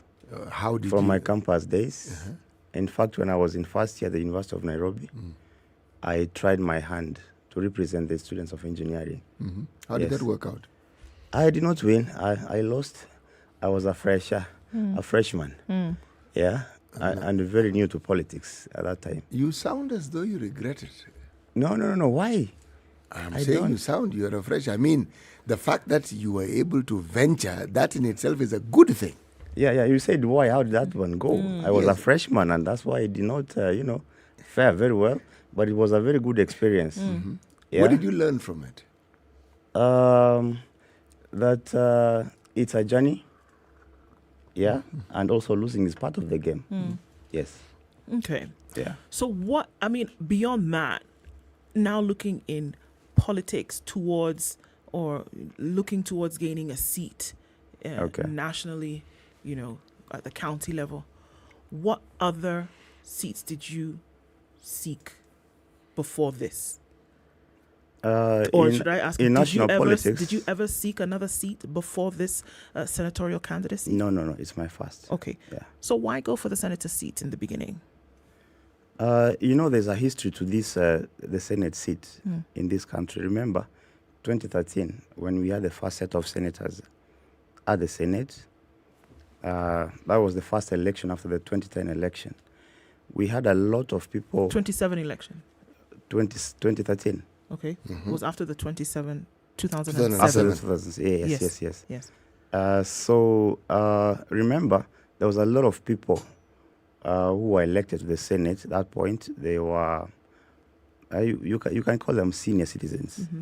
It was even being called Nyumba ya Wazee. And it's a house which has been abused. And if you are very keen to look at the occupants of the Senate, still demographically, it's been senior citizens, save for a few, like Sakaja, Sang, and the rest. Yeah, so it's an opportunity I saw as a young man to go to the Senate and, in fact, show the country that it's not Nyumba ya Wazee. It is a house that is supposed to enact laws, to provide the required oversight, to be able to represent the people of all cadres, be it women, be it the youth, be it Wazee. Yes. The youth agenda has been peddled over and over again. In fact, some people think it's currency, or some people use it as currency to be able to essentially buy over support. Once you mention the youth agenda, in a campaign, somebody believes that, all right, you can buy their support by mentioning that. By the way, I would just like to mention, Tim, before you answer the question, that you are right. If you look at the origins of what we know as the senators in ancient Roman times, it was actually a place for senior citizens. Yes. People who had done a lot, achieved a great deal. They're the ones who ended up in the Senate. So it's odd that in our time, that's what it appears to be. But also, remember, this wasn't the first Senate. The first Senate was 1963. Yes, sure. That's when we had the first Senate. And then it was abolished in 1966. And then in 2010, we had it again. Yes. Now answer her question about the youth agenda. So the youth agenda, after having looked at that, and you're saying now, for the longest time, young people have been told, you must be involved in the governance and leadership of this nation. Unfortunately, it has been used as a tool not for good and not for involvement. Why do you think, obviously, because you're younger, why do you think that it is important to involve youth in governance and leadership? It may seem like an obvious answer, but I'd like to hear what you think. You are right. The youth of this country have been misused largely. And it is assumed by many politicians that you can buy youth. You can hire them. You can have them as goons to aid your campaigns. And then you can have them as tools or voting machines. They are easier votes to get, if you may. My take, and this is where it pains me so much. I have been on the campaign trail last few months within Nairobi. In formal settlement areas, there's a lot of hopelessness among the youth. There's a lot of yearning for change of leadership among the youth. They want to participate more, not just as voting machines or as people who aid in the campaigns. They want to be a part of the governance structures of this country. They want their voices to be heard. And they're usually very excited. They tell me, Mheshimiwa, you look like you're one of us. And we really want you to go to the Senate. We want to give you a chance to go and represent us. It is unfortunate that a lot of politicians, they would like to misuse the youth to cause violence, for example. And in fact, yesterday I had a very bad incident at Kasarani. I was attacked by some group of hired goons while on the campaign trail. That's an issue for another time. The youth conversation has to change in this country because you hear in rallies, politicians on the clarion call is vijana mpo, vijana ria, and those sort of slogans. But beyond that, what is the role of a Kenyan youth? Kenyan youth is unemployed. Kenyan youth is mostly educated. Yeah, a huge percentage of them have gone to school. They want proper jobs. They want to be a part of the economy, participate in building our nation. So as a society, we have to really look at this issue. We stop making a political issue and address, because now if we address the challenges facing the youth, we are essentially securing our future as a country. Yeah. What would you say, in your opinion, is the age bracket of this group of people we refer to as the youth? Where does youth start from? We have an official definition of between 18 and 35. But that's a definition, a mere definition. But according to me, youth starts anything after somebody exits primary school, they are in high school, transitioning to college. That's the youth. They become a youth, yeah. So there's being youth and there's being youthful. Yes. Okay? Yes, that's true. Would you say, for instance, that the leadership that we've had for the last 10 years was youthful? There has been a lot of progress made in terms of involving the youth or having a youthful leadership. You could say so. In fact, even the president, the current president. The presidency. The presidency, yeah. In fact, I was going to say including the deputy. No, so the when you say presidency, we've... Yes. They are being called the dynamic duo, youthful leaders, a lot of excitement. Oh, now there's generational change. Yeah, there was a bit of that. And have they lived up to the expectations that the youth had? It's rather unfortunate that no, because in the essence that we've had ministries even that are supposed to represent the youth. Yeah. You have seen the occupants of those offices. They are not youthful, leave alone being youth. They are not youthful at all. Yeah, and one of the radical things I am proposing, if I'm elected to the Senate, is to enact a law to have a standalone ministry for the youth. It is a huge population in this country, and this ministry has to be led by a youth. Okay. So what I hear you saying is that in order to lead youth, one, in order to bring about matters that affect youth, two, in order to really understand the youth agenda, three, you need somebody youthful in that position to do it. And somebody who is older then is not able to handle those matters. Is that what you're saying? Yes, correct. Okay. Granted, the youth come from homes that have their fathers, their mothers, they're elderly. Yeah, but the issues, the wearer of the shoe is the one who knows where it pinches the most. I'm in agreement with you. Yes, I'm in agreement with you because it is... you can be as understanding as you like. Yes. But if you are not in that category of people we refer to as the youth, there are things you will not understand about that demographic. It doesn't matter how hard you try. Yes. You will not. You may understand it academically, but you will not be immersed in it. That's correct. This is the wearer of the shoe.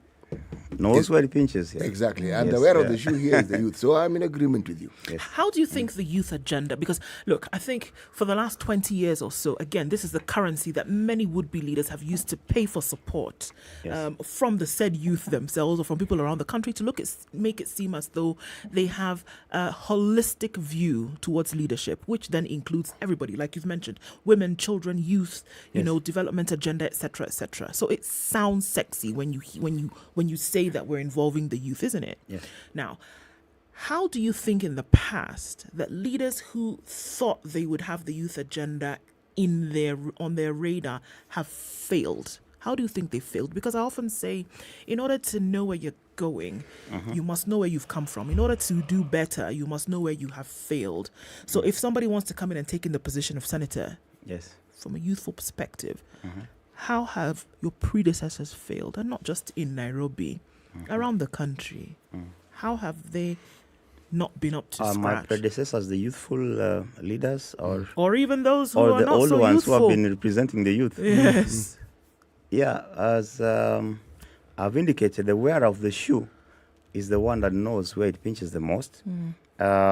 It could have led to better outcomes if the youth participated. There's assumptions. Yeah, like you said, you can understand academically. Yes. Yeah, in principle, like this is what the youth expect and all that. But if they are not on the table telling you A, B, C, D, then you cannot go very far, especially in the society where we live in. Let me now talk about where I come from, my rural home. It is very rare, extremely rare, to find even a youthful politician ascending to power. Is it okay to ask where you come from? It's all right. I mean, I'm not shy from saying where I come from. I come from Kisii County. And we have, you can say Simbarati is the first youthful politician who is likely to ascend to a meaningful post, who has a chance to ascend to a meaningful post in Gusii politics. Everybody else, look at Sam Ongeri, another contender who is likely to become governor there. Yeah. Look at Ongwae and the rest, Nyachai, the late. That's the caliber of leaders that part of society recognizes. What about the members of parliament? Members of parliament is the same story. Not really. Same story, only except for a very few. Yes. Yes, like 2 or 3, but the rest. Because if I look at someone like Richard Onyonka is 60. 60 is not youth. He might be looking young. When did he start? Yeah. When did he start? He's been around a few years. Three-term MP. Yeah, maybe he's been an MP 45. For 15 years. Yes. 45, yeah. So roughly 45. At 45, that's the first time he got his foot into parliament. Yes, slightly. You see, the same point. 45 is not very close to where our definition it's just 10 years is. Above 35. Yes. Sure, but then that Fair question enough, that question is really, just before we go to a break, is how have they failed?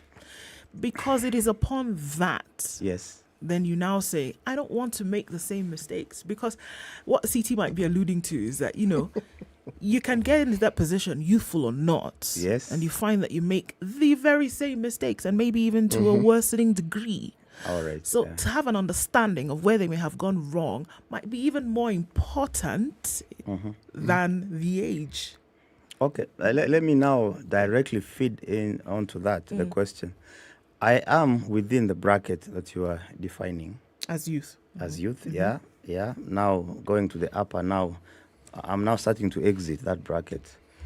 Yeah, but while I was in that bracket, squarely, we are not involved. Like nobody comes to you and says, hey, young man, we have a convention. Let us look at the issues which are affecting us in the city. For example, we have had Sakaja, the current senator, the outgoing senator for Nairobi. He is a youth, by all definitions. But how much has he pushed the youth agenda? You realize if you look at him as a person, and I don't want to go into personalities, but he's an example. He cannot run away from this. He has gone into playing party politics mostly, and pushing agenda that is not necessarily youth agenda. So for you to represent the youth fully, you have to listen to them. You have to bring them to the table. You have to have them participate. There's this thing which we call public participation. It's a topic for another day, which we do not, we, like today, we can never be sure this is public, there has been public participation or not on a given issue because we haven't set the parameters. But then the youth have to be brought on board. Issues which affect them directly, unemployment, the issue of idleness, drug abuse, they need to be given hope.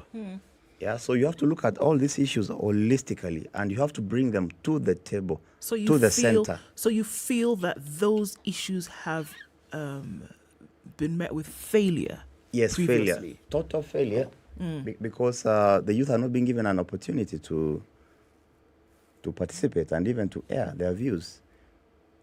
So we are looked at as a people who Sit at the corner there. Yeah, big men and women are on the table deciding for you. Just wait a little bit. We'll tell you what to do. It will tell you what to do. Yeah. It's 7:30. We're talking with engineer John Ochoti, who wants to be the Nairobi senator, hopefully going into the ballot this year and having those discussions. We're going to talk about zoning when we come back and see how they may have affected you, looking at what you want to do and how that particular zoning under this, coalition that you are in now and how that happened, and go into more about that into the conversation. I want to tell you about an experience though.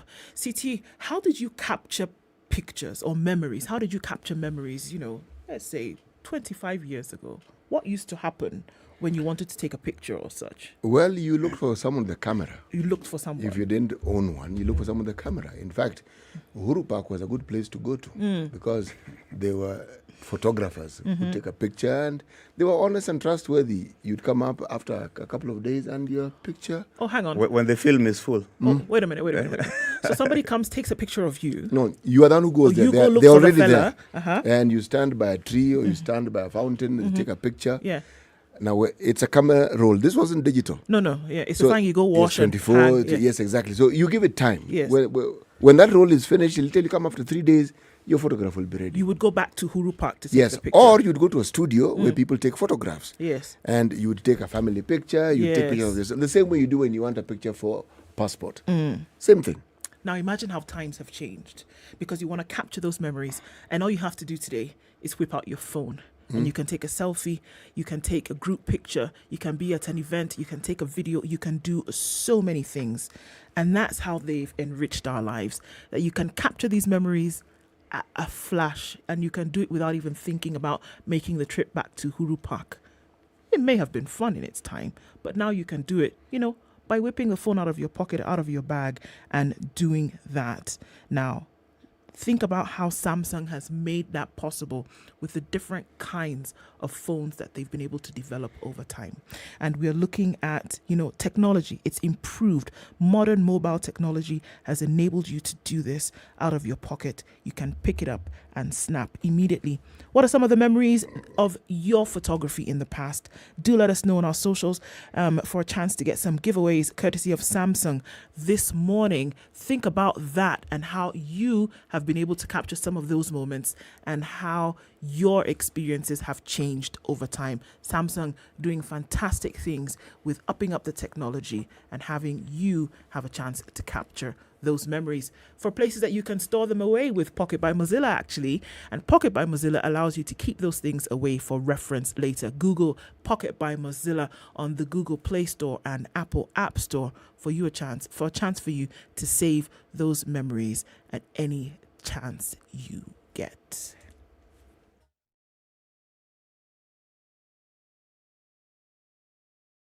This is the Situation Room, the only way to start your day. Tengisa kidole, agano kidole. Thank you. The political class, the contestants, everybody is trying to outsteal the other. Remorse is not taught in any school.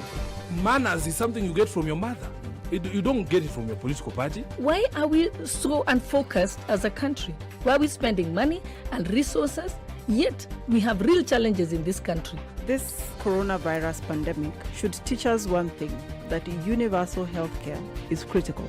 Because at this point, whether you have a medical card that covers you, it doesn't matter. It doesn't matter. This is the Situation Room, the only way to start your day.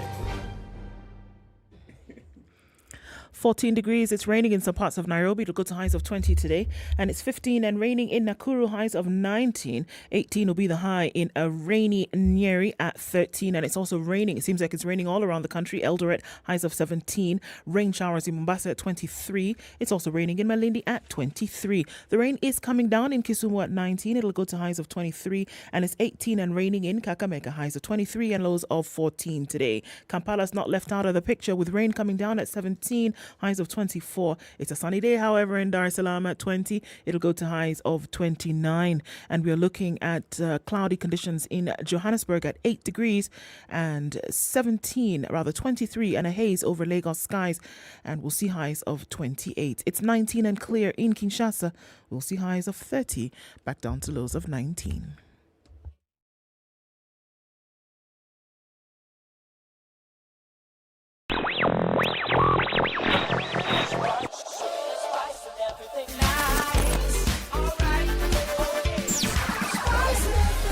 Spice up your life. All right, coming close to 8 o'clock, a few minutes after 7:30, and we're still seeing some traffic. This is when we're seeing the absolute build-up on most of these streets this morning.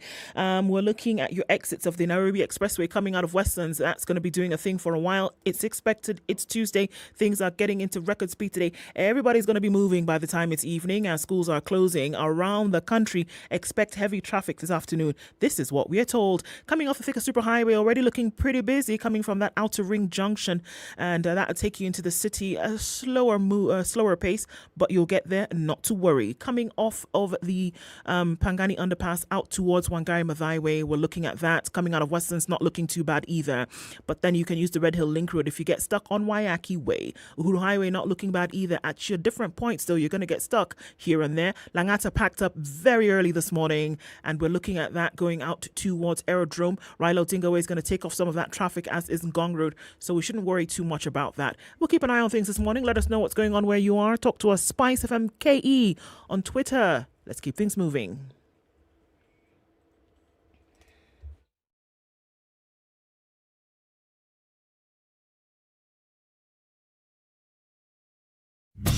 Tunapozidi kuboresha sekta ya kilimo, tunakumbatia mbinu bora za kiteknolojia. Kwa wakulima wote, Standard Group PLC kupitia Farm Kenya itaandaa siku ya maonyesho ya kilimo ikiwashirikisha washikadau wa sekta mbalimbali. Maonyesho hayo yatazingatia kumudu ukulima na ufugaji ili kuboresha maisha nchini Kenya. Jiunge nasi katika uwanja wa Dumberi Stadium, kaunti ya Kiambu, kutoka tarehe 1 hadi 2 mwezi Septemba kuanzia saa 2 asubuhi. Kushiriki, wasiliana na Caroline kupitia 0723-803-601 au barua pepe cnyandieka@standardmedia.co.ke. Ujumbe huu umeletwa kwako na Standard Group PLC na Farm Kenya. Do you sometimes come across all this interesting and amazing content online, and before you know it, you're 10 tabs in?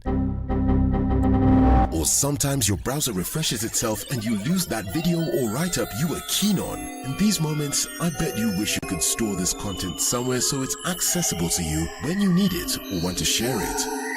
Well, you can. It is as simple as putting it in your pocket. Thanks to Pocket by Mozilla, you can curate what you love, save it to your list, and access it even when you're offline. It gets better. You have the option of listening to your favorite articles, and before you ask, of course you can watch video content as well as even when offline. Filter the best of the internet and download Pocket by Mozilla now. Available on iOS and Android. Stori zetu kikwetu.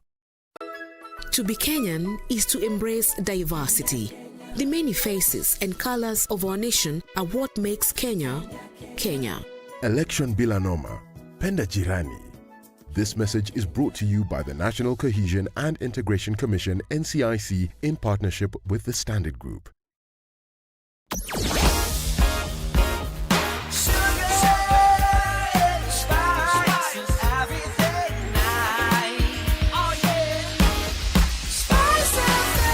Spice up your life.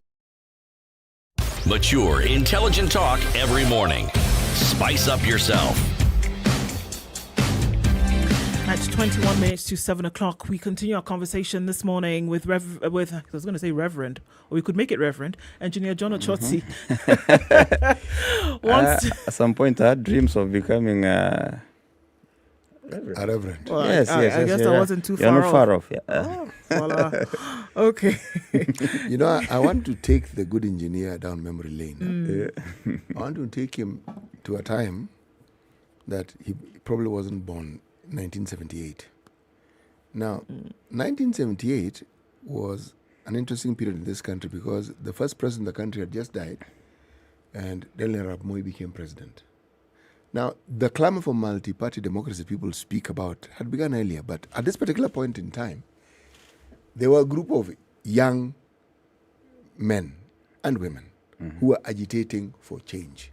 Yes. Now, the then Minister for Constitutional Affairs, a gentleman by the name of Charles Njonjo, the late Charles Njonjo, called these people the Seven Bearded Sisters. Well, they were not all, they were all men with the exception of Chelagat Mutai. That was derogatory, right? Yes, it was derogatory. But the reference point was 7 mighty oil companies, mostly in the US, who used their might to actually make changes in the third world. They even sponsored coup, as it was alleged then. It was a book Regime written by... changes. Yeah, exactly. There's a book that was written by somebody called Samson, who was a S-Sam with a P, so not Samson, who wrote a book on these. And the title of that book was The Seven Sisters. So there were 7 oil companies. Now, the average age of these people was just around your age. They were people like 29. That time, yeah. James Orengo, who is now around 77 years old, if you do the maths, it is 48 years ago. The guy was 29 years old. Okay? Very young, pretty young. So what I'm trying to say is this.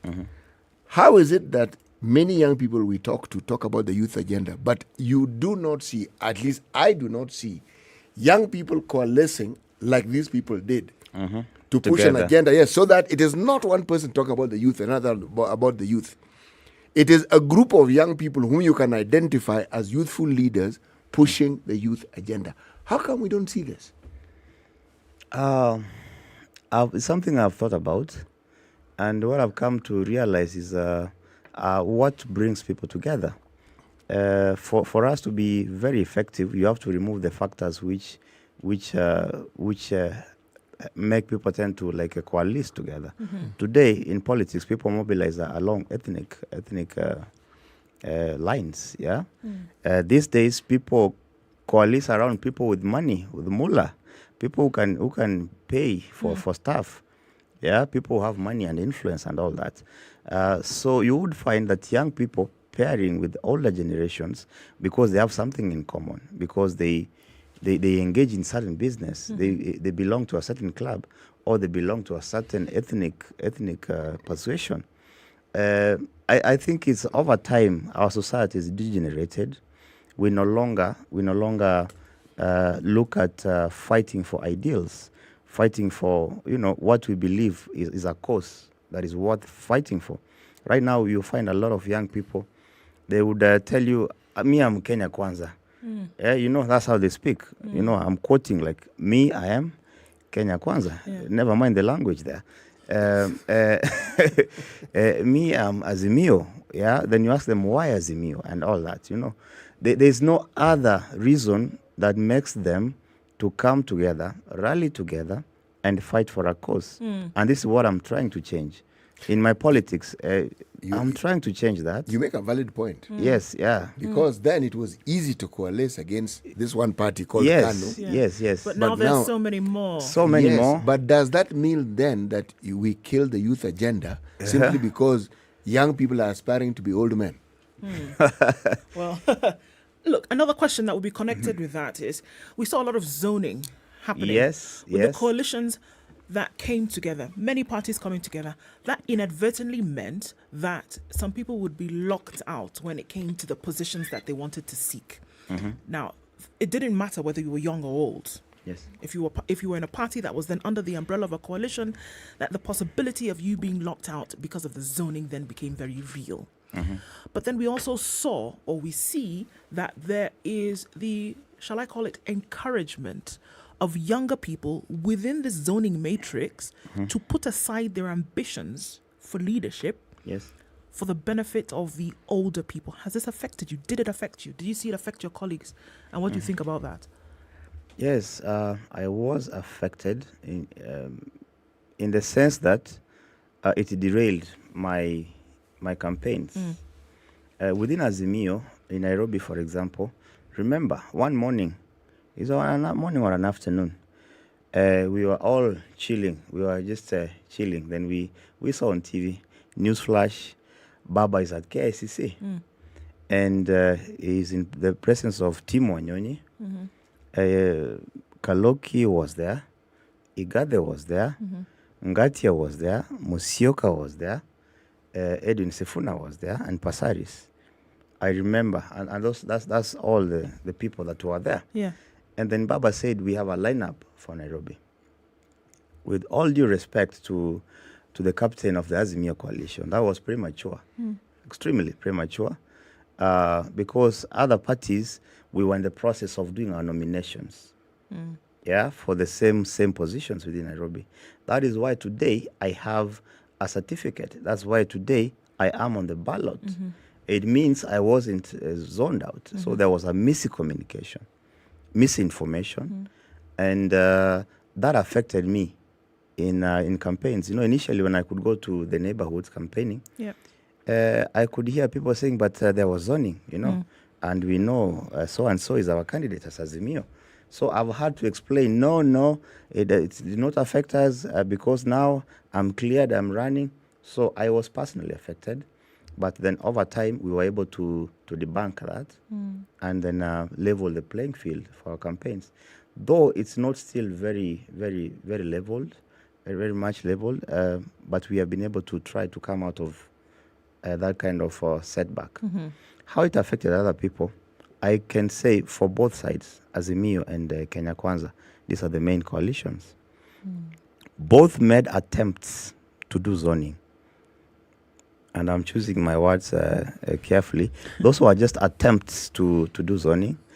We have had botched elections before. You could also say these were botched zoning attempts. We ended up having very unpopular candidates on the tickets, some of the tickets. Ideally, zoning is a good thing, where you can sit down at a round table like this, say, this particular candidate, you are stronger here. And even if you are stronger here, as a party, we are saying we are a coalition of 26 parties, which is, a huge number of members of our party. Then how many seats is ODM getting, for example? Right. How How many seats is Wiper getting, for example? How many seats is KANU getting, for example? All these things were not considered. And that's why there was mass failure in the attempt to do zoning. Look at Nairobi, for example. We have the governor candidate for Azimio. He comes from Jubilee Party. Deputy comes from Wiper. And we all remember how Wiper really pushed Kaloki, how Musyoka fought for Kaloki to have that slot. Then we have Pasaris, women rep, ODM. We have Edwin Sifuna, ODM. Not forgetting Raila Odinga himself, ODM. So then now you look at that, you see unfairness, and I'm not mincing my words. There's a lot of unfairness because other parties were not listened to. And in fact, that morning or that time, I talked to my party leader, the Honorable Gideon Kipsile, and asked him, I've seen an announcement on TV that we have a lineup for Nairobi. So why didn't you feed me up on this? I mean, were you aware? Then he said, no, I have not been consulted. Then I asked him, what do we do? No, we proceed. We're on the race, to the end. You see now, these are the intrigues which bedeviled the zoning attempts. How good is your Kiswahili? Kiswahili yangu si mbaya. Naweza kuongea Kiswahili ya mtaa. Alright. Mwenye na nguvu darasani mnampisha. bas. Yes. that one is arguable, and we are not very far from Tuesday. Tuesday, we are going to cast our ballots, Indeed. right? Yeah. The reason, and they are going to be counted. The reason why I mentioned this, Yes. and the reason why I brought in 1978, if you look at the group of people who are referred to as the Seven Sisters, they came from all over the country. There was Abuya. I remember. Comes from Kisii. That name, yes. Yes, Georgia Nyona. I'm starting with Moseti. people who come from the neck of the woods, okay? There was a guy called Onyango Midika. Now, that guy was actually MP in where I come from, all right? There was Moshengu Amachofi, okay? Taita. There was James Orengo. There was Lawrence Sifuna, okay? There was Chibule Watsuma. Now, that is Griama, okay?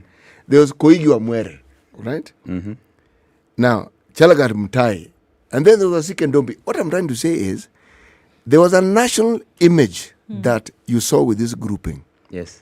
I'm pushing this agenda because even if people are in different parties. The fact that you're talking of coalitions means people can coalesce. Yes, that is people true. can talk. Why aren't the youth coalescing? The parties have shown that it can be done. Why, if you have the same agenda, because youthful leaders from all the parties that we have more or less say the same thing. Why can't they coalesce Or as youth? Or is the In personal fact- is the personal agenda, and that's the thing when we look at youth coming together to say let's put forth this unified agenda.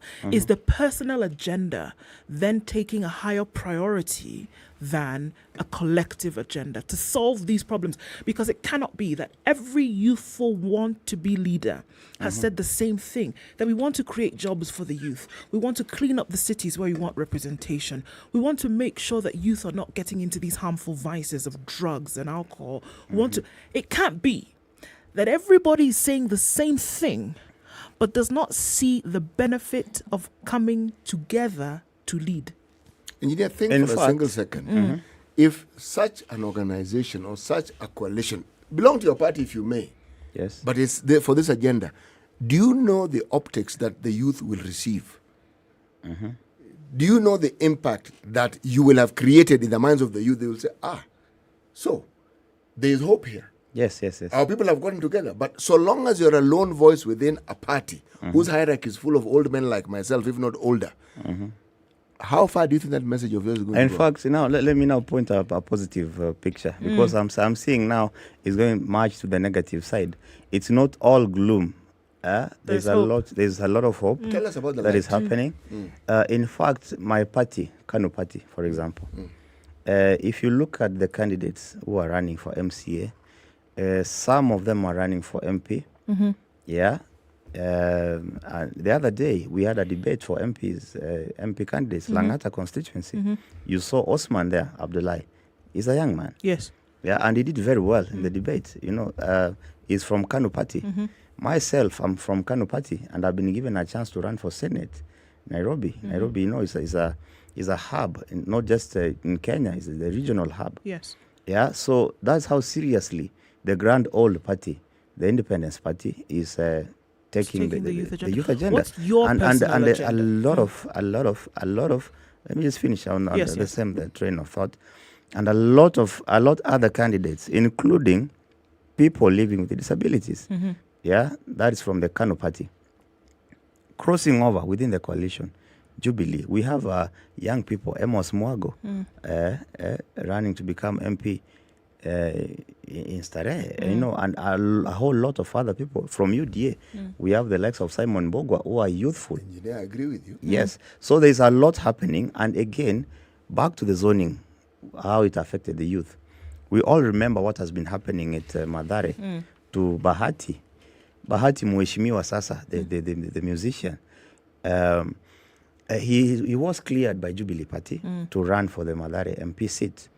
But then people who, let me say the Kiswahili word, wako na kasumba ya zoning. Like it is ingrained in their head. They think zoning is the best thing to have ever happened after. It's their political reality. It's their political, yeah. Now, they are pushing to their advantage, you see. You see the people who are pushing Bahati out of the race. It's Oluoch and it's Sifuna. Those two people. Yeah, so let me ask you something, Engineer. let me finish my point, then you can ask me. Yes. Kindly. Yeah, so Bahati, on one hand, now we talk. When it comes to that point, Bahati reaches out, he talks to me. What do you think? What's happening? I tell him, stay on the race.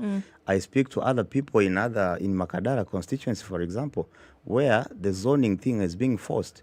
Remember, we have candidates being cleared. We have Jubilee candidates in Makadara constituency. We have Wiper candidates in Makadara constituency. We have ODM, yeah? So this zoning myth, it's a myth actually, being propelled by a few people who think it's an advantage to them. And most of the people who have been affected by the zoning are youthful or the younger generation. So, and we have coalesced. And the other people who are pushed out, You haven't. we have. And I'm telling you. And I'm telling you, you haven't. Okay. Or maybe in a way that you may have wanted to see it. No. But in the background, The let me fact tell that you what's someone happening. calls you and you chat with them, you're not coalescing, you're having a chat. No. Let me tell you, this one goes down to the grassroots. There's a lot of people who went to independence. We have Janganya in Embakasi South, and a lot of other people. We have Jeremiah in Dagoretti North.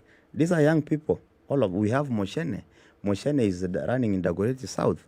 All these people, we are talking and we are organizing politically, and that is why on the 10th, that is Wednesday, when results start streaming in, people will be shocked. We are mobilizing. We are mobilizing so that we get to these positions. Yeah, so people will be shocked. It would That's be what I'm interesting to saying. see. We are coalescing. Even with the Yes. even with the coalition that you speak of, Yeah. what is your personal agenda? What do you stand for? the youth. The people of Nairobi would say, Okay. be our senator. All right, nice. Now, this is the time where we sell our agenda. Sarah. Yeah. Now, I have a 5-point agenda that I'm focusing on. It could be expanded to about 8 points, but let me focus on the 5. Number 1, predictably, I'm talking about the youth, the women, and the people living with disabilities. That is how I drafted my agenda at the start of the campaigns.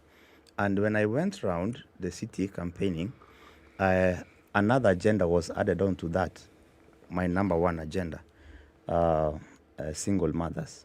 Because I was told there's a group which is being neglected. This is a group that needs to be given special attention as the other 3 that I mentioned. The agenda I have for them is to have them fully participate in economic empowerment programs, being informed, being exposed to opportunities that even the Constitution guarantees and the law. For example, 30% of government procurement opportunities are set aside for this special group of people. Yeah, so I'm saying I'm expanding to include single mothers into this. And possibly we can even now say, let us set aside 40% or 35%. And not just setting aside. This law has been there, but it's not being executed as required. You find that, again, it is the rich people, it is the well-connected people who come and morph themselves into youth. They morph themselves into people with disabilities. Yep. Then they get those certificates, then they do business with government. So my part is to first educate, inform, and lobby, and push hard for this lot to be empowered economically. Right. Then number 2 is the issue of water distribution. At this time, there should be water available to all households. Sometimes they say that my manifesto sounds like that of a governor. My role as a senator, I understand, is representation first. And when you're representing on all issues, on education, on health, on everything. So regarding water, we need to have solutions. My work is to lobby. Like today, Nairobi Water, I've had a chance to sit down with them to understand the water problem in the city. Yeah. It is the manual process of like even rationing the water and the distribution to the end user or end consumer. We have not expanded the infrastructure. So if these things, if we legislate, if we set aside funds to focus on distributing water and automating, then this helps. I have to get you to 3, 4, and 5 in about a minute. Oh, fine. Yes. On number 4 is on education. Yeah. Yeah. Elimu is very important. I am here because of that ticket I got, is to ensure that if bursaries are being issued, there is transparency, there is enough being set aside, mentorship programs for the youth, sponsorships and everything, scholarships and all that. In healthcare, we need to set resources, push more money, more cash to having enough health facilities closer to us and equipping these facilities, having drugs and all that, etc. And lastly, sports. For sports, we need to. Sports is a paying thing, and creative arts is something I'm very passionate about. In fact, already I have adopted a team. Kibagare Sportif is a slum area, Kitisuru in Westlands. In fact, I'm sponsoring them. I've been sponsoring matches, boxing matches, encouraging the youth so that they can, know that they can engage in productive sporting activities. Yes, and so all that, yeah. I mean, very quickly, in about 5 seconds then, yes. What happens if then you're not selected for this position? What would you then do with this still ripe ambition? Really quickly. In fact, it's something I've thought about. I'm in the process of registering a foundation. John Ochoti Foundation, and I will address some of these issues under that umbrella. Yes. I'll still continue to lobby, but then I don't believe I'm going to lose. Well, come Wednesday, I will be the senator for Nairobi, God willing. It would be good Inshallah. to see Engineer John Ochoti, who is you. a Nairobi senatorial candidate, with us this morning on Kenya's Biggest Conversation. We wish you all the best and thank you for very being much and discussing these issues for having me with us this morning. Yes. Asante Sana. Conversations continue. It's 8 o'clock. The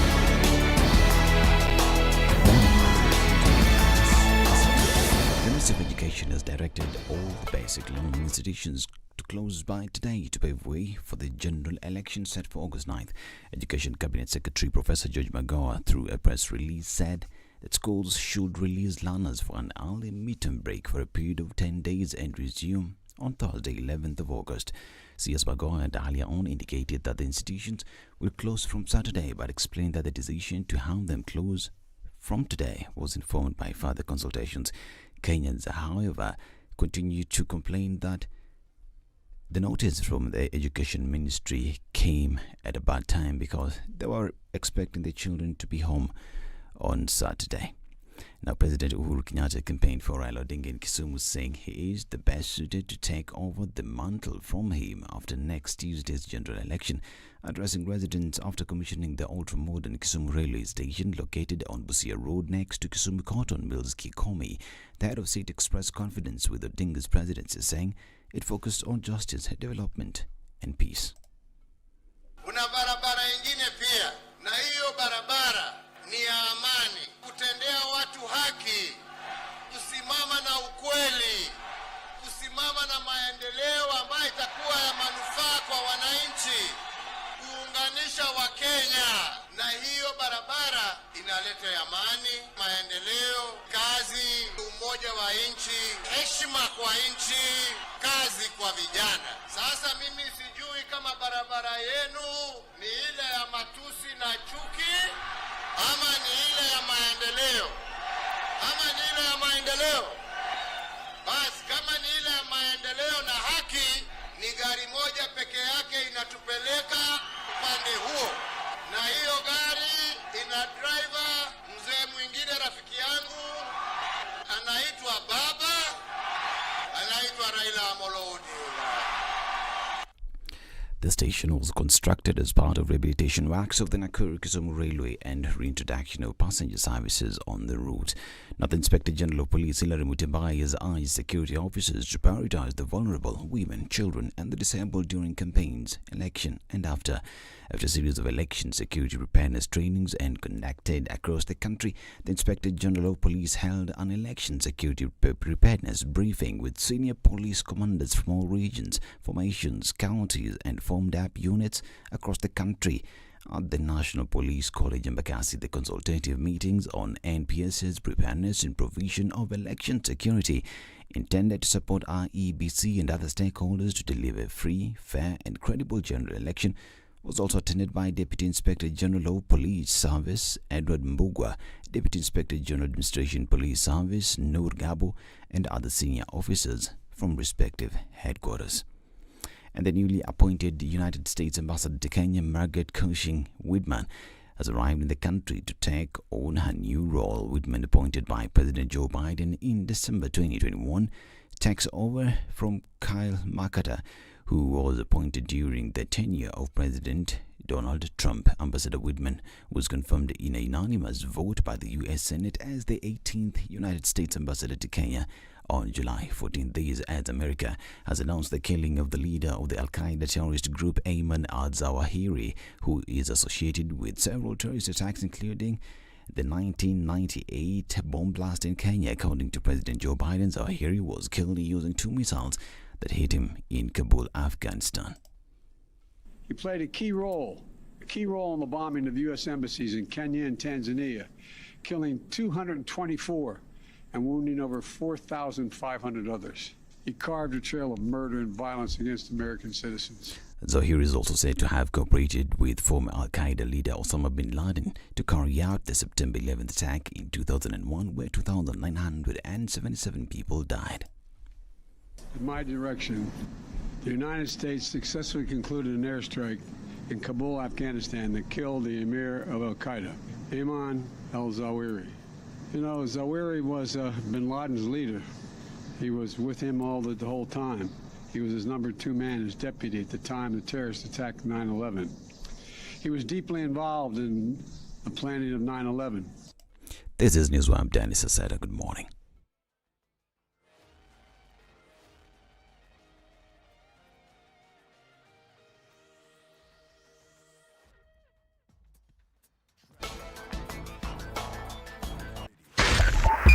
.5 Spice FM, Kisumu.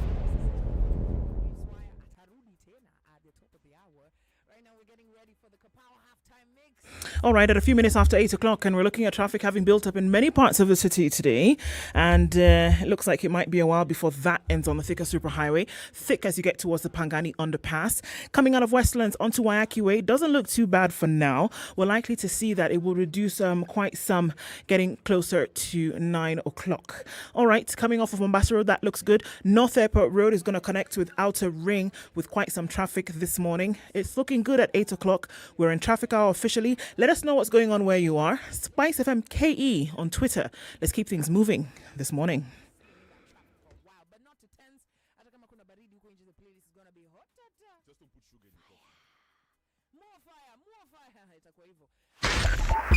.5 Spice FM, Kisumu.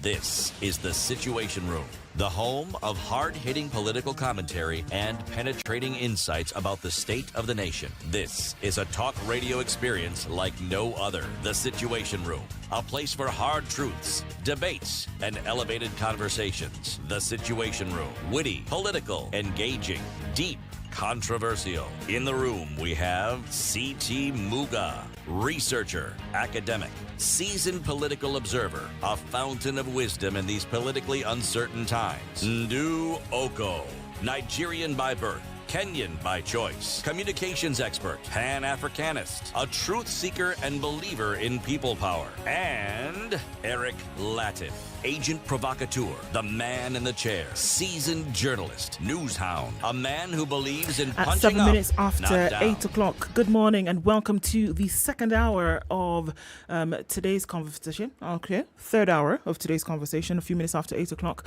It continues this morning wherever you're tuned around the country. Karibuni sana. Thanks for joining us and welcome to our audience on KTN Home this morning as it goes into that. Our guest for this hour is already seated. Elections Bilanoma is what we've been talking about for the last, 1.5 months. Been hoping the same for the last 5 years. And we'll look into that conversation and see what the body mandated to do to keep the peace, really, and to make sure that nothing happens, has to say about that just days to the general election 2022. Before we head off into that conversation, let's hear today's proverb. Good morning, boys and girls. The proverb of the day is brought to you by Aquafresh Fresh Gel.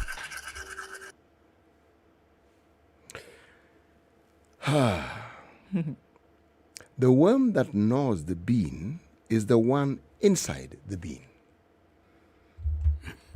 This is a proverb from the DRC Congo. Your enemies are within.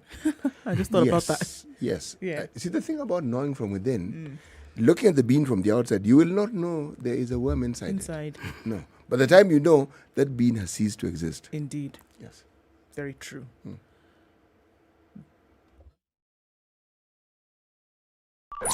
Brush your teeth twice a day with Aquafresh Fresh Gel, the secret to long-lasting fresh breath, The strong Reverend teeth, Dr. and Samuel healthy gum. Kobia is our guest this hour. He is the chairperson of the National Cohesion and Integration Commission in the hot seat this morning.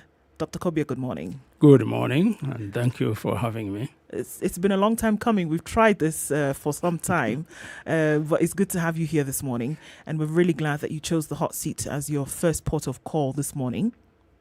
Karibu sana to Kenya's biggest conversation. And there is a conversation that's taking place. So how about, we jump right into it. We're just days to the general election. We've seen many things happening over the last 10 years when it comes to elections and things that we hope never to see again. by way of introduction, by way of just giving us an overview of what the National Cohesion and Integration Commission is mandated to do in this country, can you give us a bit of an insight into that before we go into some more detail? Well, thank you very much once again for having me. The National Cohesion and Integration Commission was established in 2008, and that was following the time that one would say Kenya really sank to its lowest after the post-election violence of election of 2007. And as Kenyans would know, we had international community that came to help Kenya deal with that situation, and normally referred to as Kofi Annan Committee, which came up with Agenda 4 that dealt with stopping the killings, resettling the internally displaced persons, and the creation of a government of national unity. So the question was, after that, what will happen in the future? That's when the idea came up of setting up a commission that would help Kenya to go through election processes peacefully and harmoniously and in a united way. And therefore, NCIC is mandated to help the country to deal with any form of violence that particularly is based on ethnicity, on race, on religion, on any identity that is critical to the relationships between people, peaceful coexistence, and then the integration, and particularly dealing with those people who find themselves discriminated against because of their identity. Particularly, as I have said, race, religion, ethnicity, and, of course, political. So that's really what the Commission is all about. So after the identification, because that's one of the things that you spoke of, the identification of these factors that would destabilize peace, that would destabilize, comfortable ethnic relations, that would destabilize any of this. What next? Because oftentimes the NCIC has been asked that question. What do you do when you find out that these things are not happening in the way in which they ought to? That peace has not been, because the absence of peace is war. The absence of comfort is tension. So if there is the presence of tension, is the presence of conflict, what then does the NCIC do when you realize that these things exist? So when we set up the Elections Bill and Norma roadmap, we tried to find out what are the roadblocks, if you will, that make it difficult to have a peaceful electoral process. Number one in that roadmap is lack of trust. Lack of trust where communities don't trust each other, where the people do not trust the state, where the people do not trust the institutions. And when that trust is lacking, for example, if people do not trust IEBC, then they will not believe the results announced by IEBC, because they don't trust that this is an institution that is going to cater for our interests. The second one is the culture of violence. And this is where really I want to come in, because Kenya, unfortunately, has over a long period of time been slowly embracing a culture of violence, particularly when it comes to electoral politics.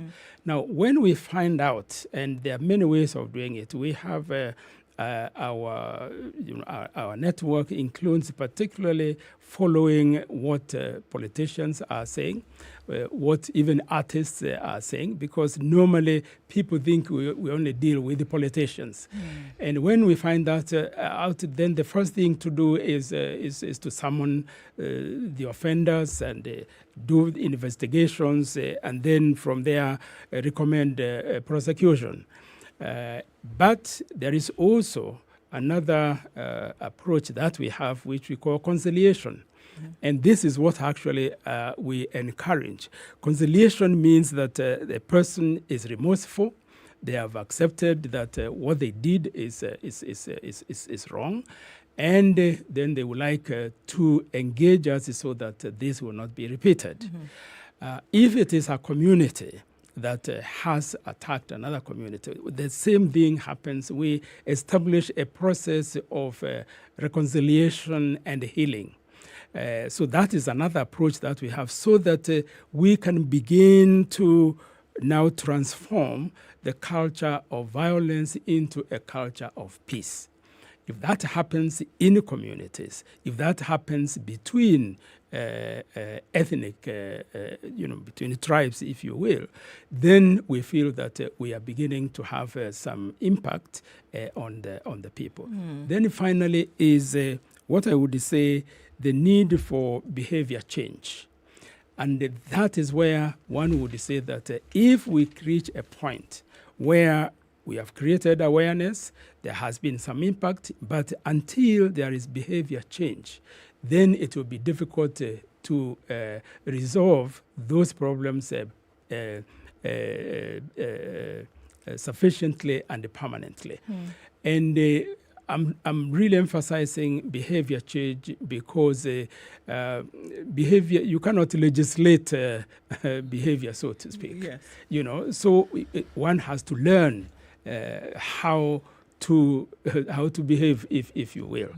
And that is where now we have come to a point where we have been talking about political decency and accountability.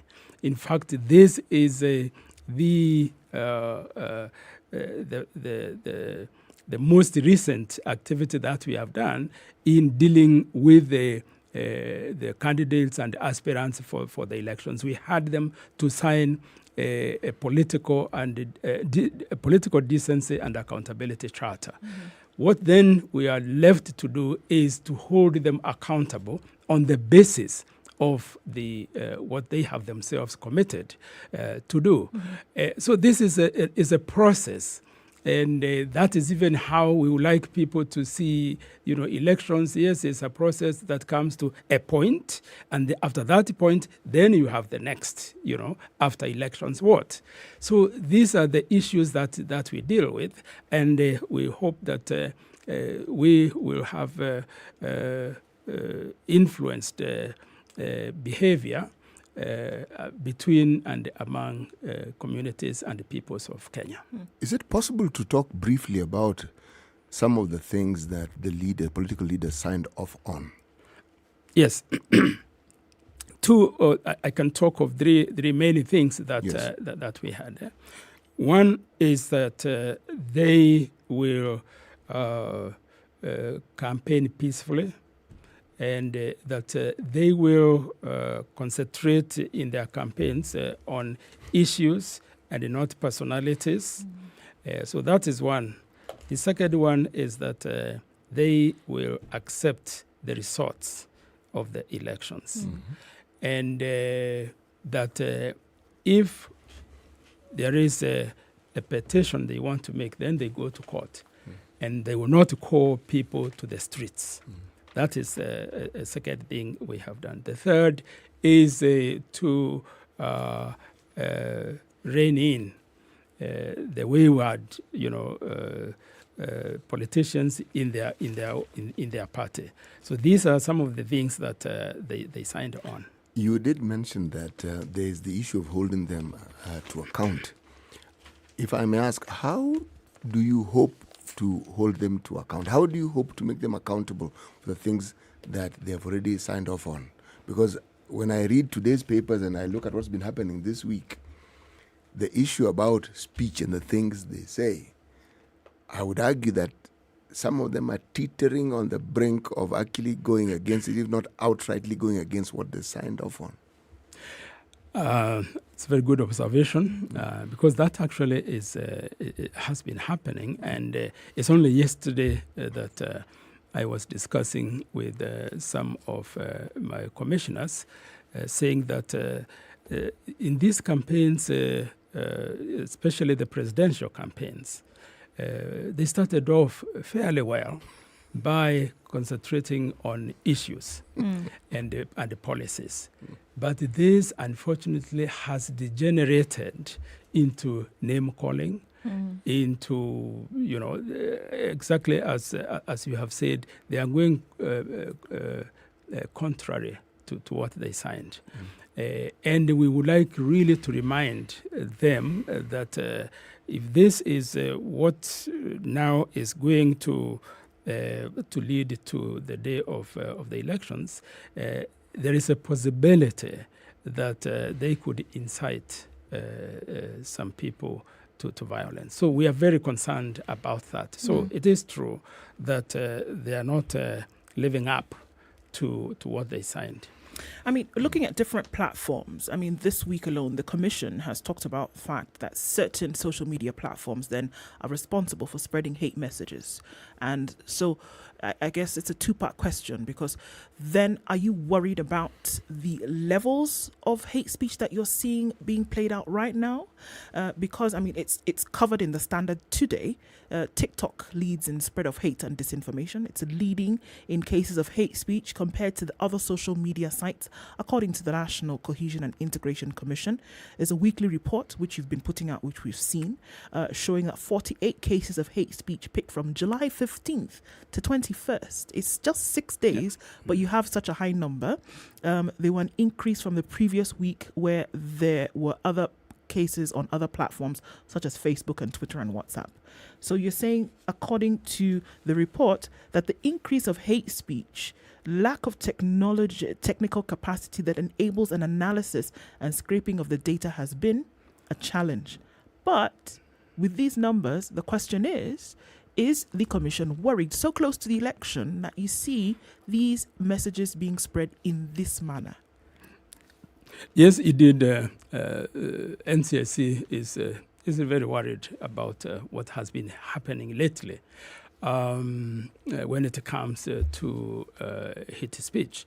As you would remember, we even published Hate Lex, where we came up with words and phrases that we said these, if applied out of context, they are likely to lead to violence. And therefore, we have seen that increase. Now, our concern about these platforms, and you have mentioned particularly Facebook, is what we have been dealing with more lately. TikTok, as well as Facebook, we have been having meetings with them. What we were concerned about, particularly with Facebook, is that there are words, phrases, even proverbs, etc., that have been posted on Facebook, and Facebook was asked to pull them down, and up to now they haven't. So that was really the issue. So what we said to Facebook is that you have to comply, with the rules, the law of the land. And therefore, if you don't really show and demonstrate clearly that you are in compliance, then we are going to recommend the suspension. Your suspension until you really comply. What's the danger, if I might interject there, Dr. Kobia? What is the danger? Because we might gloss over it and not see the importance. Okay, so there's a message on a platform. What's the danger? Can you make the connect with us, for us, that you might see a message here? What does it play out to be, especially when we're dealing during an election period? What could happen? Yes, the danger clearly is that if, for example, you have a profiling of a community, because this especially these are the messages that we have concerned about, that profiling of a community, and then the leaders of that community are provoked to an extent that they wanted to hate back, and therefore it could be that wall of word, which if it continues easily would lead to physical confrontation. So that is the danger. The danger is if that continues and it becomes almost, a norm, and it's not corrected, then it shows that you are allowing your platform to be used to spread hate and to be used to incite violence, and very easily that could break into a physical confrontation. So that is the danger, and that is why we are concerned that these platforms should act responsibly. We have, for example, been concerned that Facebook does not have moderators, local moderators, but even Kiswahili and English. Because most of the phrases, words, and we have a long list of these words and phrases in English and Kiswahili. But there are others in vernaculars, and that is why we say they should have local moderators who will tell them what does this mean. I saw, for example, one of them is in my mother tongue, Kemeru, and I know when people Meru get to see and know what was said, and it is still on the Facebook or any other, platform for that matter. I mean, what they want to know is who did this, and then go after them. So this is the danger, and that is why we say that they have to do. Now, let me update you that we are having dialogue with Facebook and with the Communications Authority. And actually, yesterday, what we agreed is that we as NCIC, and that is what you quoted there, that we lack the advanced technology, because when it comes to social media, it's very you have to have very sophisticated communications technology to be able to monitor and follow through.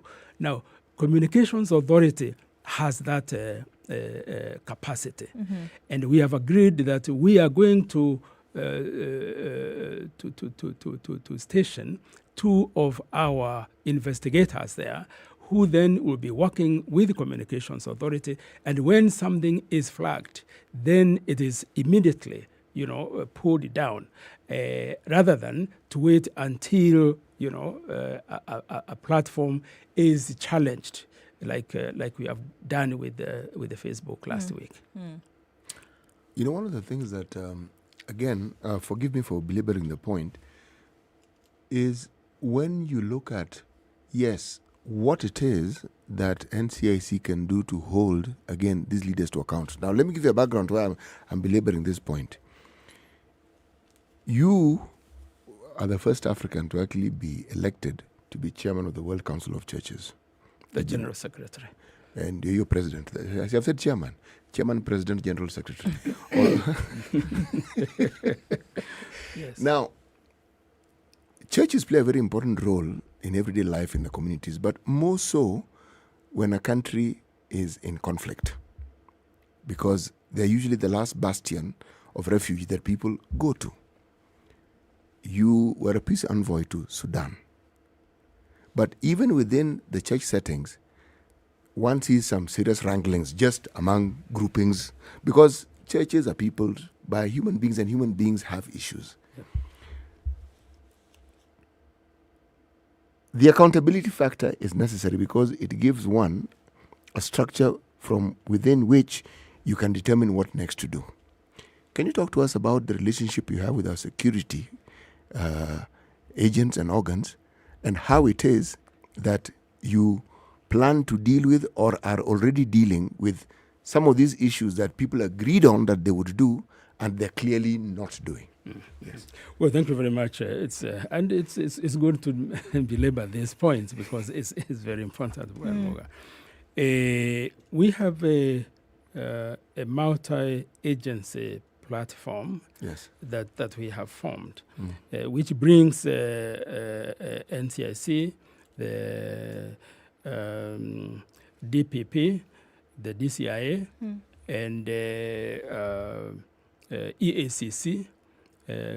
We come together, and the Ministry of Interior. We have very good working relationship with the DCI because they are, in fact, the ones who secured trained investigators to us, so that we don't have, to use resources to train people since they are already trained there. So with the DCI, we work very well together. Then with the DPP, there have been issues in the past, but I must say that with this multi-agency task force, we are now able to even agree on a checklist in terms of evidence. What kind of evidence do we need before we now go to court? The other agency is the judiciary here. So, and with the judiciary, especially when Chief Justice Kwame took up the office, she, within a few months, set up special courts to deal with hate speech. And then we set a timeline within which a case is dealt with. When I came to, as chair, we inherited cases that had been going on for 2, 3, 4 years. Now we have said that cases must be dealt with within 6 months. And therefore, that is why holding people accountable will require a multifaceted approach. And if all of us work together rather than working in silos, then it is possible for us to succeed where we did not succeed before. Now, coming to holding people accountable, what we are planning to do is we'll keep these leaders reminded of what they signed up. And what we'll do post the elections, because we want, and let me add that the same day that the presidential candidates signed the political decency charter, we had also the 89 registered political parties, chairpersons and secretaries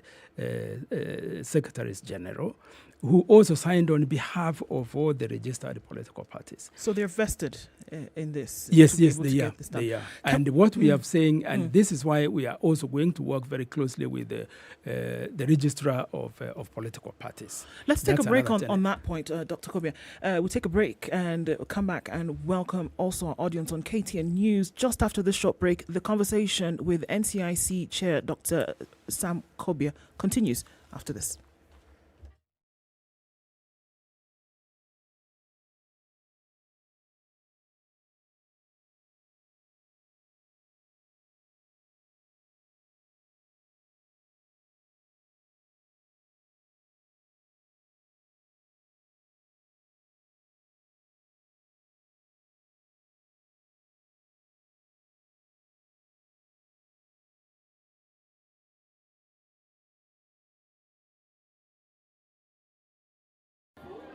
Mama Kim, mambo poa. Niuzie toothpaste ile ya Power 3. We nawe ati 3 nini? Toothpaste ya Power 3, yani Aqua Fresh Gel. Aqua Fresh Gel. Hiyo ni gani tena? Wacha nikwambie. Aqua Fresh Gel ni dawa ya meno ya kipekee iliyothibitishwa na power ya 3-in-1. Piga mswaki mara 2 kwa siku na siri ya usafi wa mdomo, fresh breath, strong teeth na gums zenye afya bora. Tabasamu huanza na Aqua Fresh Gel. We know it is cold, but Cold Stone Creamery has hot deals for you. This month, enjoy cups of rich and creamy ice cream, delicious ice cream cakes, and fresh oven-baked cakes at amazing prices. Visit any of our stores in Nairobi or Mombasa and indulge in your favorite treats. Cold Stone Creamery, the ultimate ice cream experience. London Mulo and DJ Absolute. When the gang is together, you know it's Sugar and Spice. Great vibes, conversations, a lot of humor. I like to say we don't give an F, we give 3 Fs. You and I are in this relationship, so it is me to tell you who we are. When you ask a chick, how many guys have you been with? She's like, including you. If it's fun, it's funky, it's fresh, you're definitely going to catch it here. I don't know what you do every day from 11 a.m. to 3 o'clock. Light if rain I were you, I'd tune in to SpiceFM. Light rain in Nairobi. We'll see highs of 20 and lows of 14, 15 and raining in Nakuru. Light rain at 13 in Nyeri, and it's raining at 14 in Eldoret. Still raining in Mombasa at 23. It'll go to highs of 28, and we'll see highs of 28 in Malindi, where it's raining as well. The showers keep coming down in Kisumu at 19, going to highs of 23. And Kakamega will see highs of 23, where it's still raining for most parts of today at 18. Looking into Kampala, it's raining at 18, highs of 24, and we'll see highs of 29 in a rainy Dar es Salaam as well. It's 14 degrees, going towards highs of 14 degrees in Johannesburg. It's cloudy at 8 and 23 and hazy in Lagos, highs of 28. Sunny conditions at 19 in Kinshasa with highs of 30.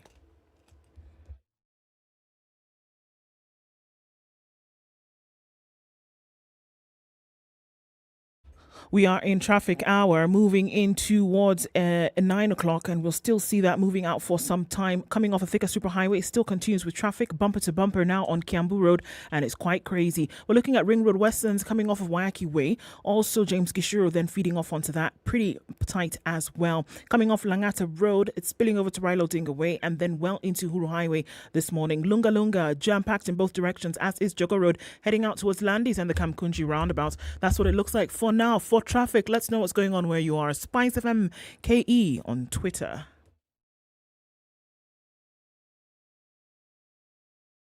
Classic soul, R&B, smooth jazz, neo soul, and nostalgic ballads. Make some noise. Yeah. You're listening to Spice FM.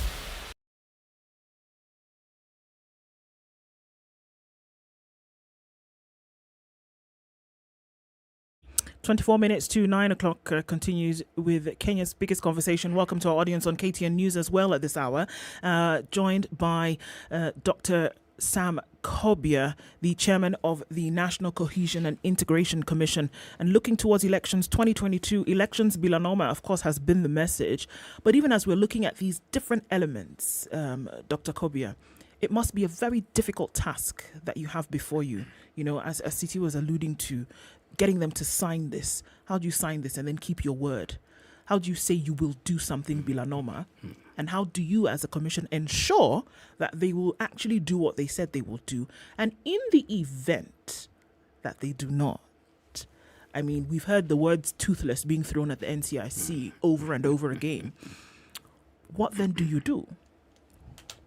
Well, you know, the political culture of Kenya is one that integrity is not given the significance that it should, and that is why you will see that people can sign, say, a charter like that, a pledge, a peace agreement, and they go and do the opposite.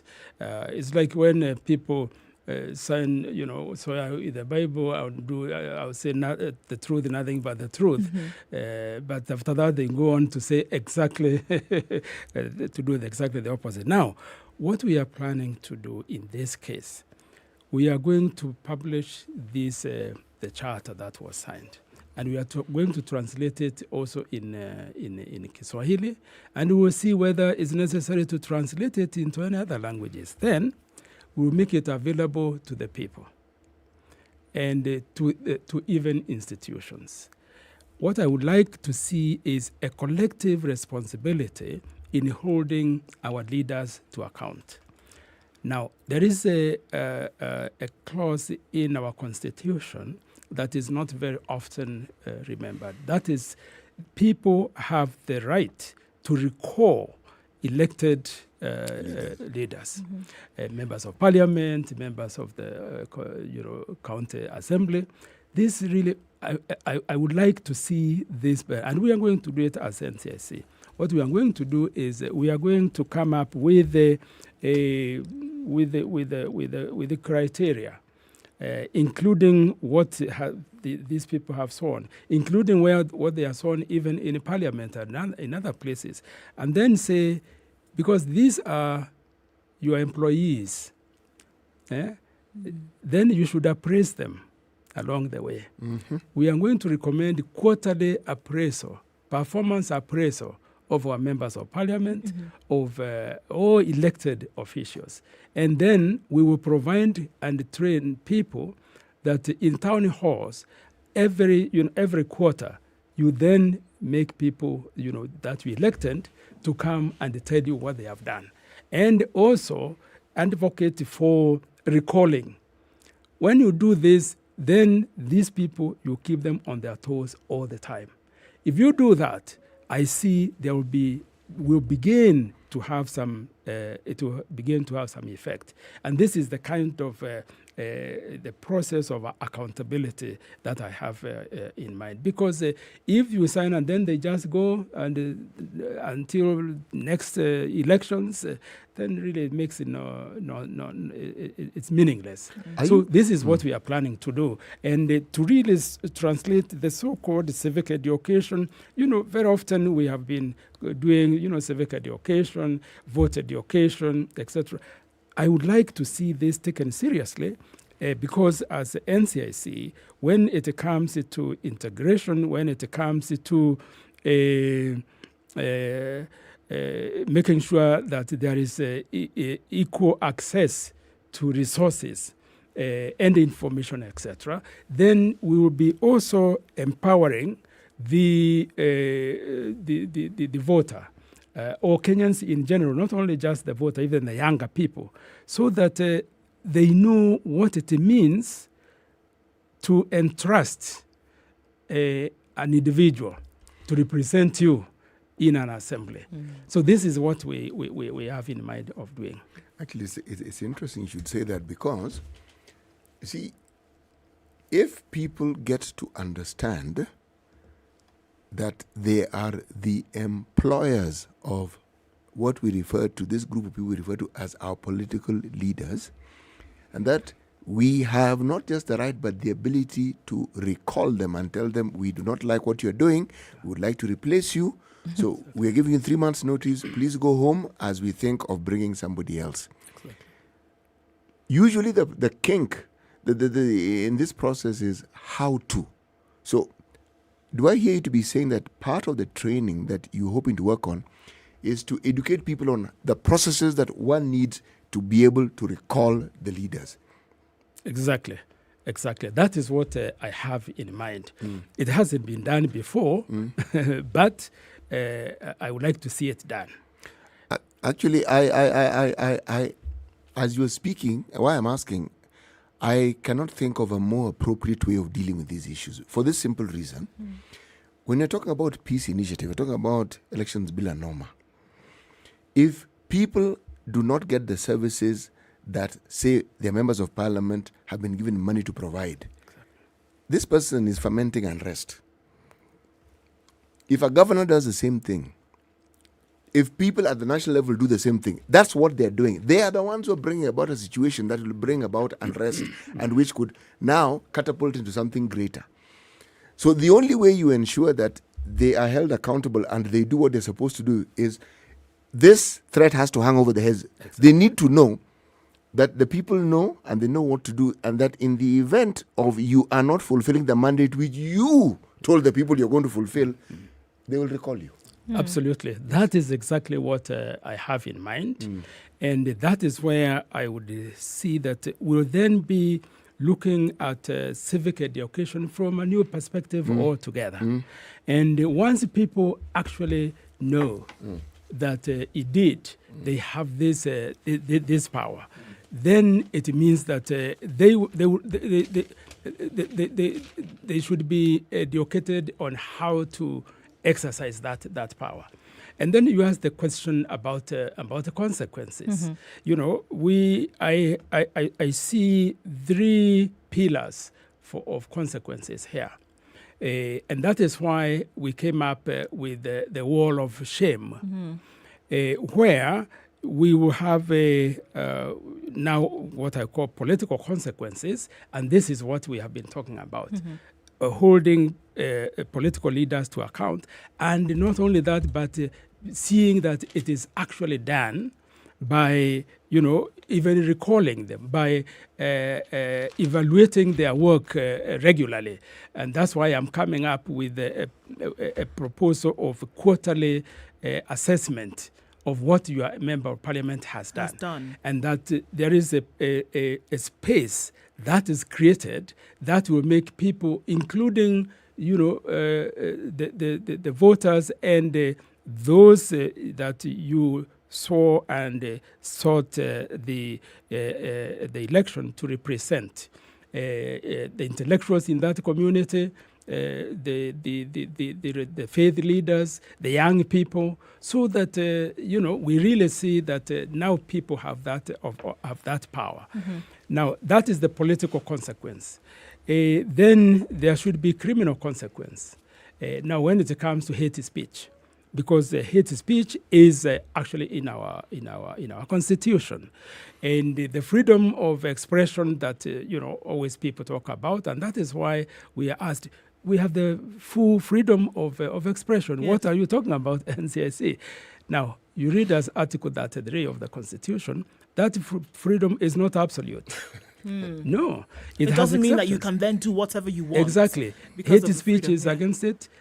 Propaganda for war. I mean, you cannot go to Uhuru Park every day and advocate for war and say you have freedom of expression and you get away with it. You can't. So there are limitations.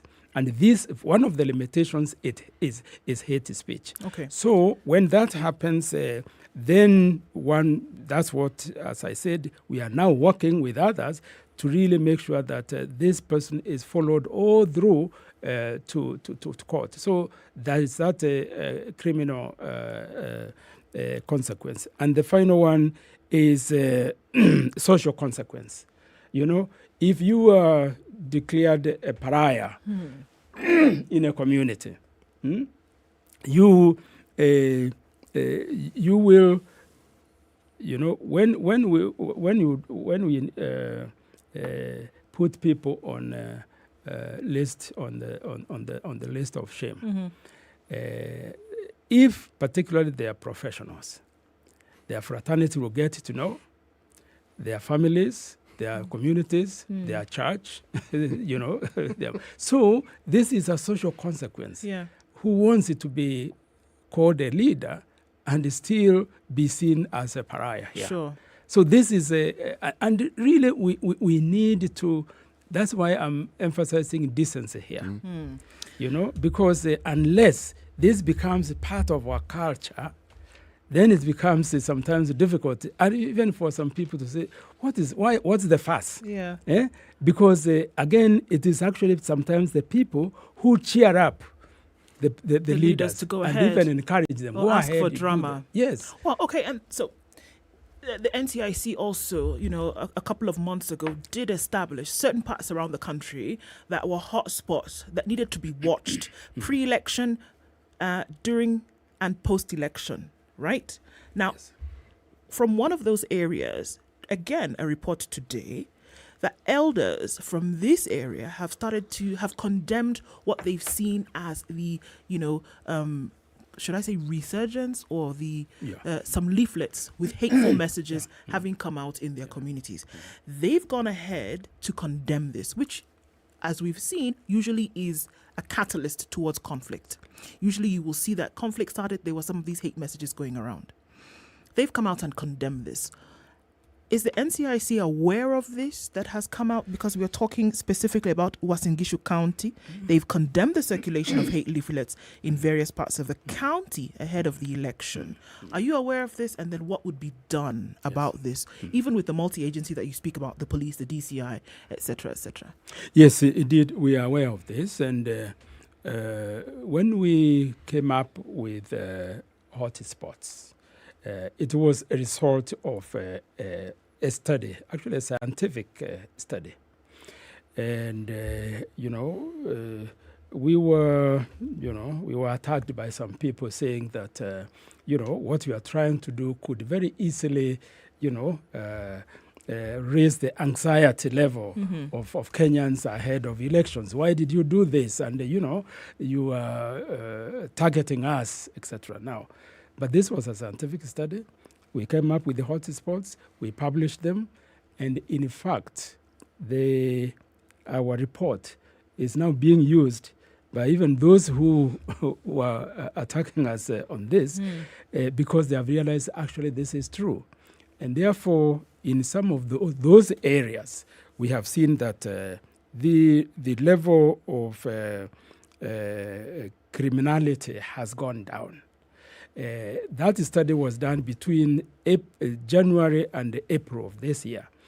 If, as we tried to now assess where we are by the end of June, some of those which were of high risk, like Nakuru, now it could be perhaps medium risk, and we want it to go to low risk. Now, these leaflets that have been going out in the Western Issue, this is very ominous, really, because this is how it starts. And that is why we have condemned it, and we are very encouraged by what the community leaders themselves have done. And I wanted to share that, yes, those people we work with include the National Council of Elders, and the one of the Kalenjin Elders is one of the very active ones. And some of those who are involved in condemning this are members of the Council of Elders.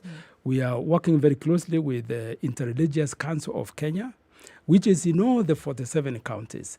And one of the things that we have agreed to work with them on is monitoring hate speech in FM radios.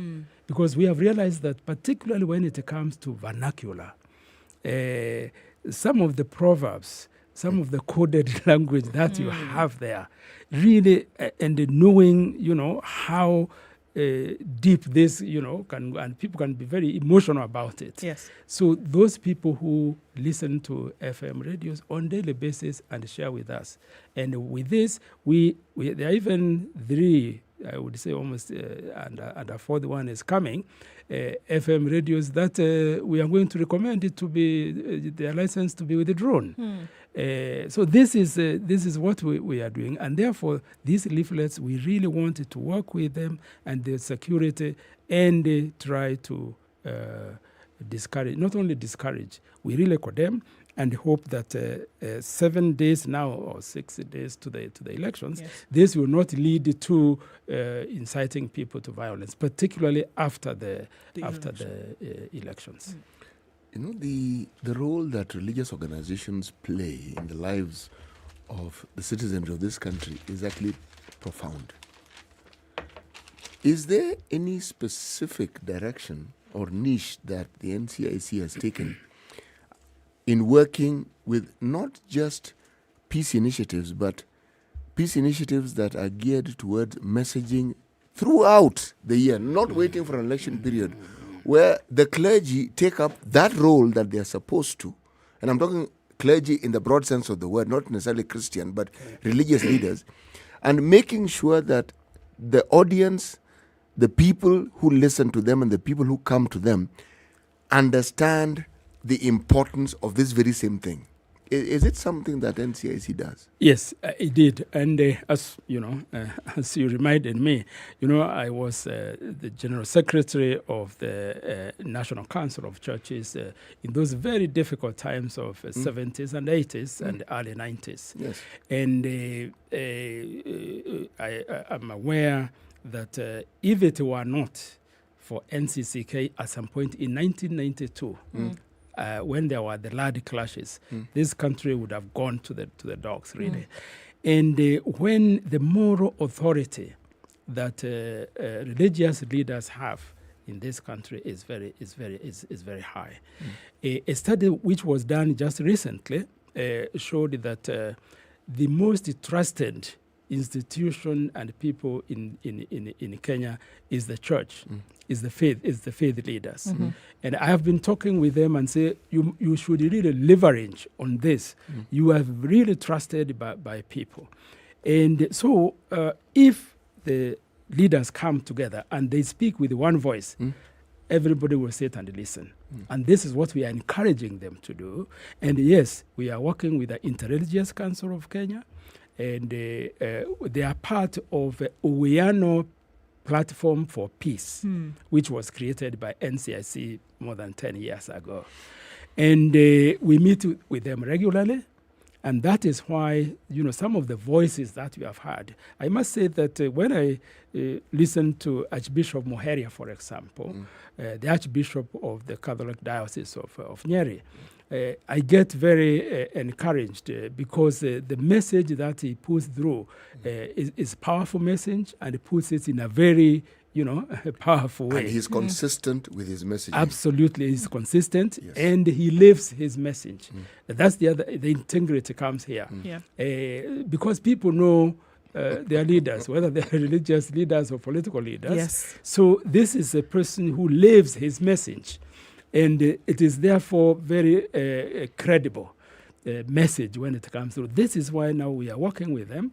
And in fact, we have agreed to work with the Interreligious Council of Kenya and the leaders like Archbishop Muheria, Archbishop Ole Sapit, and Muslim leaders as well, so that we will have, and this consistency in messaging is very important. That is when people really come to see, hey, these people are serious about it. So we are working together, and we wanted to encourage the churches to leverage on the trust and the confidence that people have in them. And this is where, as NCIC, because really our mandate, I must say, when I became the chairman of NCIC, I said to me, this is a calling. And that's how seriously I take my work. Okay. Because if you feel it is a calling, then what you invest in that, what you bring into it, is everything that you have, the experience, the passion, and the energy. Indeed. Let's take a break and say thank you to our audiences on KTN Home and KTN News for being with us. The conversations continue on SpiceFM. We come back right after this and hear a last wrap-up message from Dr. Kobia this morning.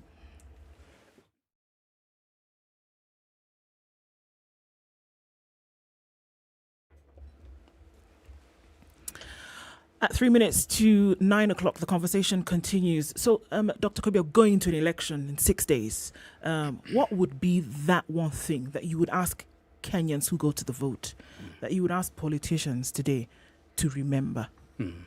Now, what I would want to ask politicians, particularly the candidates, to do is to having campaigned for these past weeks,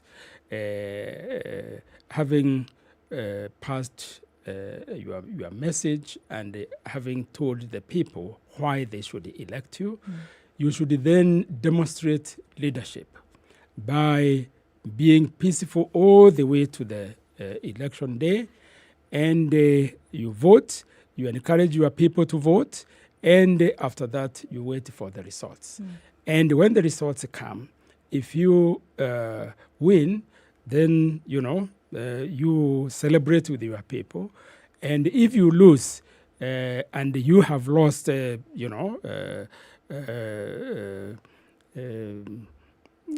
justly, if you will, then you should congratulate, the winner, and agree you work together, going forward. The winners, and especially I would say really the top, the president, should be magnanimous in their victory. Sure. And the loser should be dignified in their loss. That way, I think peace will continue beyond the 9th of August. To the wananchi, the voters, they also should exercise responsibility, because followers also have responsibilities. Yes. You also do what we are asking your leaders to do. You go, you cast your vote peacefully, you go home and wait for the results. That is what the IEBC Act said. You don't stay around, because this is where people now begin to feel, the campaigns have ended 48 hours before.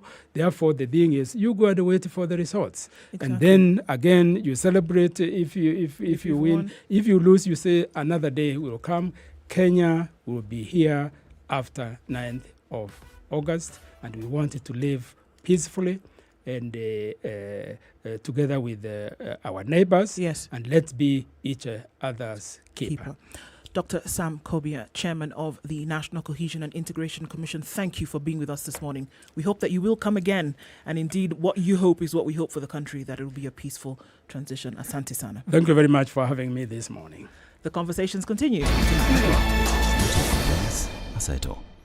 National Cohesion and Integration Commission Chairperson Samuel Kobia now says that politicians signed a charter with the Commission to ensure that they campaign peacefully and on issues and not personalities.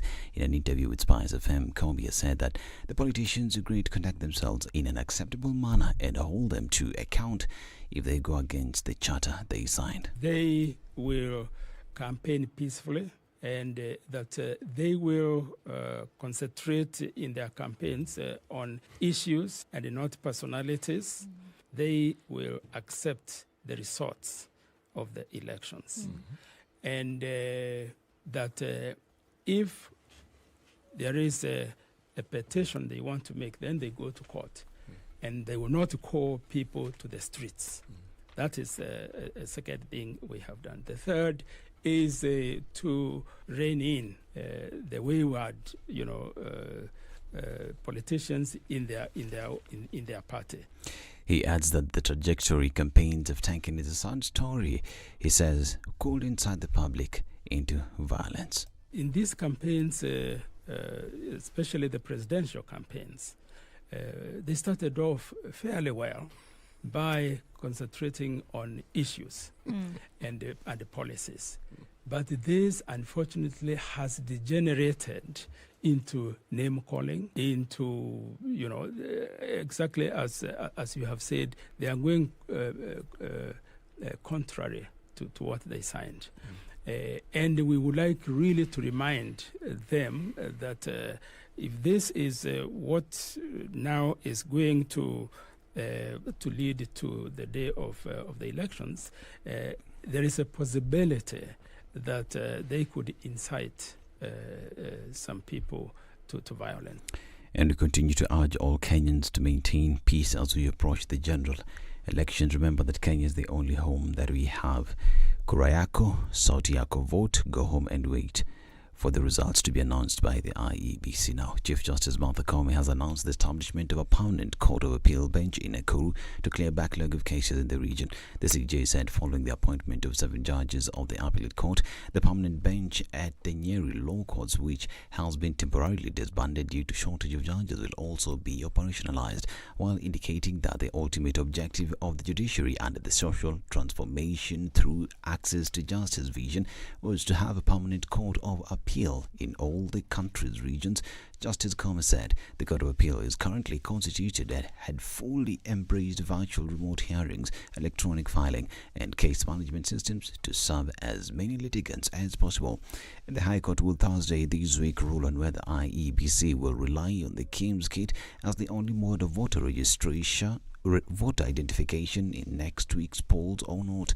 Several bodies groups have challenged the decision of the Independent Electoral Boundaries Commission to use the KIMS kit. The petitioners argued that the technology is susceptible to failure and relying on it may disenfranchise some voters if the kits do not work. However, the lawyers appearing for IEBC objected and argued that in making the decision, the Commission acted within the law, adding that the deployment of a printed register can only be approved by IEBC. In a petition filed in court, the 7 lobby groups wanted the court to order IEBC to provide a manual register of voters in every polling station. An independent medical legal unit, a human rights group, has called for an expedited trial in the case involving the killing of Kanjokoma brothers, which happened exactly 1 year ago. The victims, Emmanuel Mutura Ndigwa and Benson Jirundigwa, lost their lives in the hands of police officers in Kanjokoma village, Embu County, causing uproar across the country. The two brothers were arrested on August 1st by police officers attached to Manyata police station for allegedly defying the 10 p.m. to 4 a.m. curfew. They were seized in Kanjokoma shopping center before their bodies were discovered a day later near Kibungo shopping center, 10 kilometers from where they were arrested. This is News Wire. I'm Dennis Aseto. Good morning.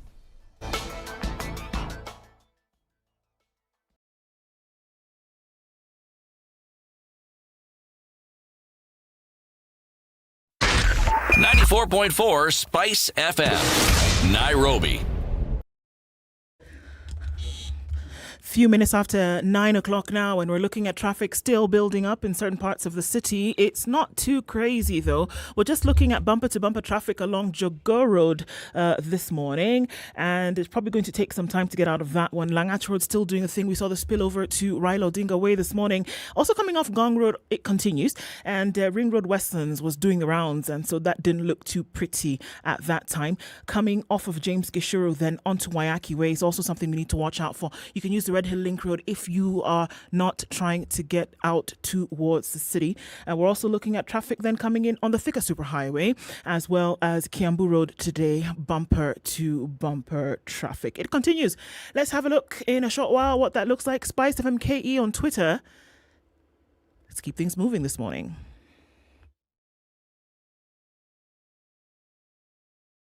Spice FM. Spice up your life.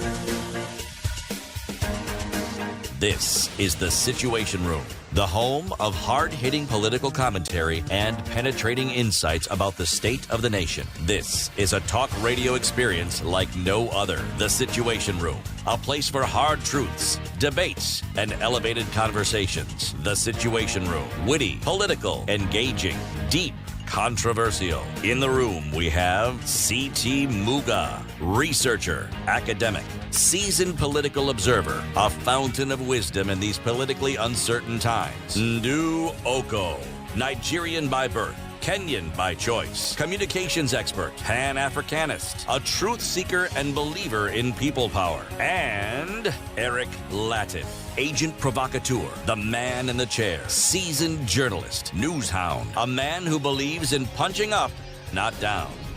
This 7 is minutes the after 9 Situation Room, o'clock, and the welcome only to the fourth and final hour of Kenya's biggest conversation this morning. CT Muga Ndroko with you this morning as we are now getting into technology conversations. Our guest is seated and we'll introduce him in a minute. As we start off this hour, let's do that with today's proverb. Good morning, boys and girls. The proverb of the day is brought to you by Aquafresh Fresh Gel. The worm that gnaws the bean is the one inside the bean.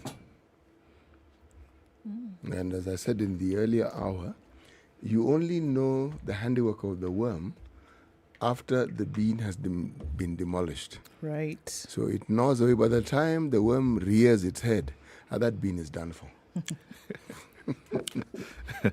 The worm eats the bean from within. Mm-hmm. Okay. Yes. Brush your teeth twice a day with Aquafresh Fresh Gel, the secret to long-lasting fresh breath, strong teeth, and healthy gums. Technology, software developers in Kenya, there seems to be a war going on, and causes and solutions is what we're looking at this morning. And we're joined in the hot seat by George Juguna. George is a Director Information Technology with Safaricom PLC. Welcome to Kenya's biggest conversation. Thank you. Thank you for having me here this morning. You're in the hot seat this morning. Clearly, I'm already feeling it. Oh, my goodness.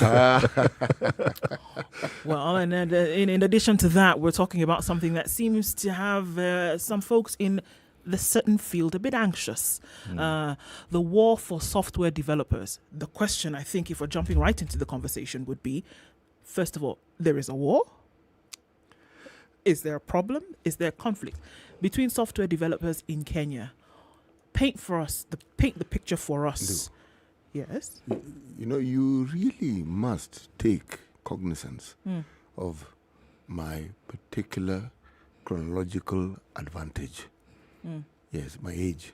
So when you talk about software development, first of all, I need to understand what is software. And now that's what I was asking. I wanted him to paint the picture. Slow, don't worry. Yes. As things are slowing down, also slow down. You That's assume what I want. know what you're talking about. Okay, that's why I was asking him, if you had allowed me finish, to paint the picture for us in the very beginning of what we are looking at when we're talking about software development in the country, and then why, beyond that, there is a conflict among the developers.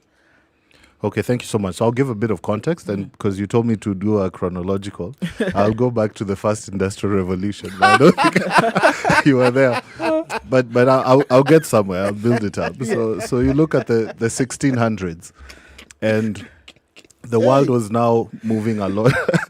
The world was beginning to see how to generate energy to become a lot more efficient and do a lot more. And there the big technology was the mechanical loom.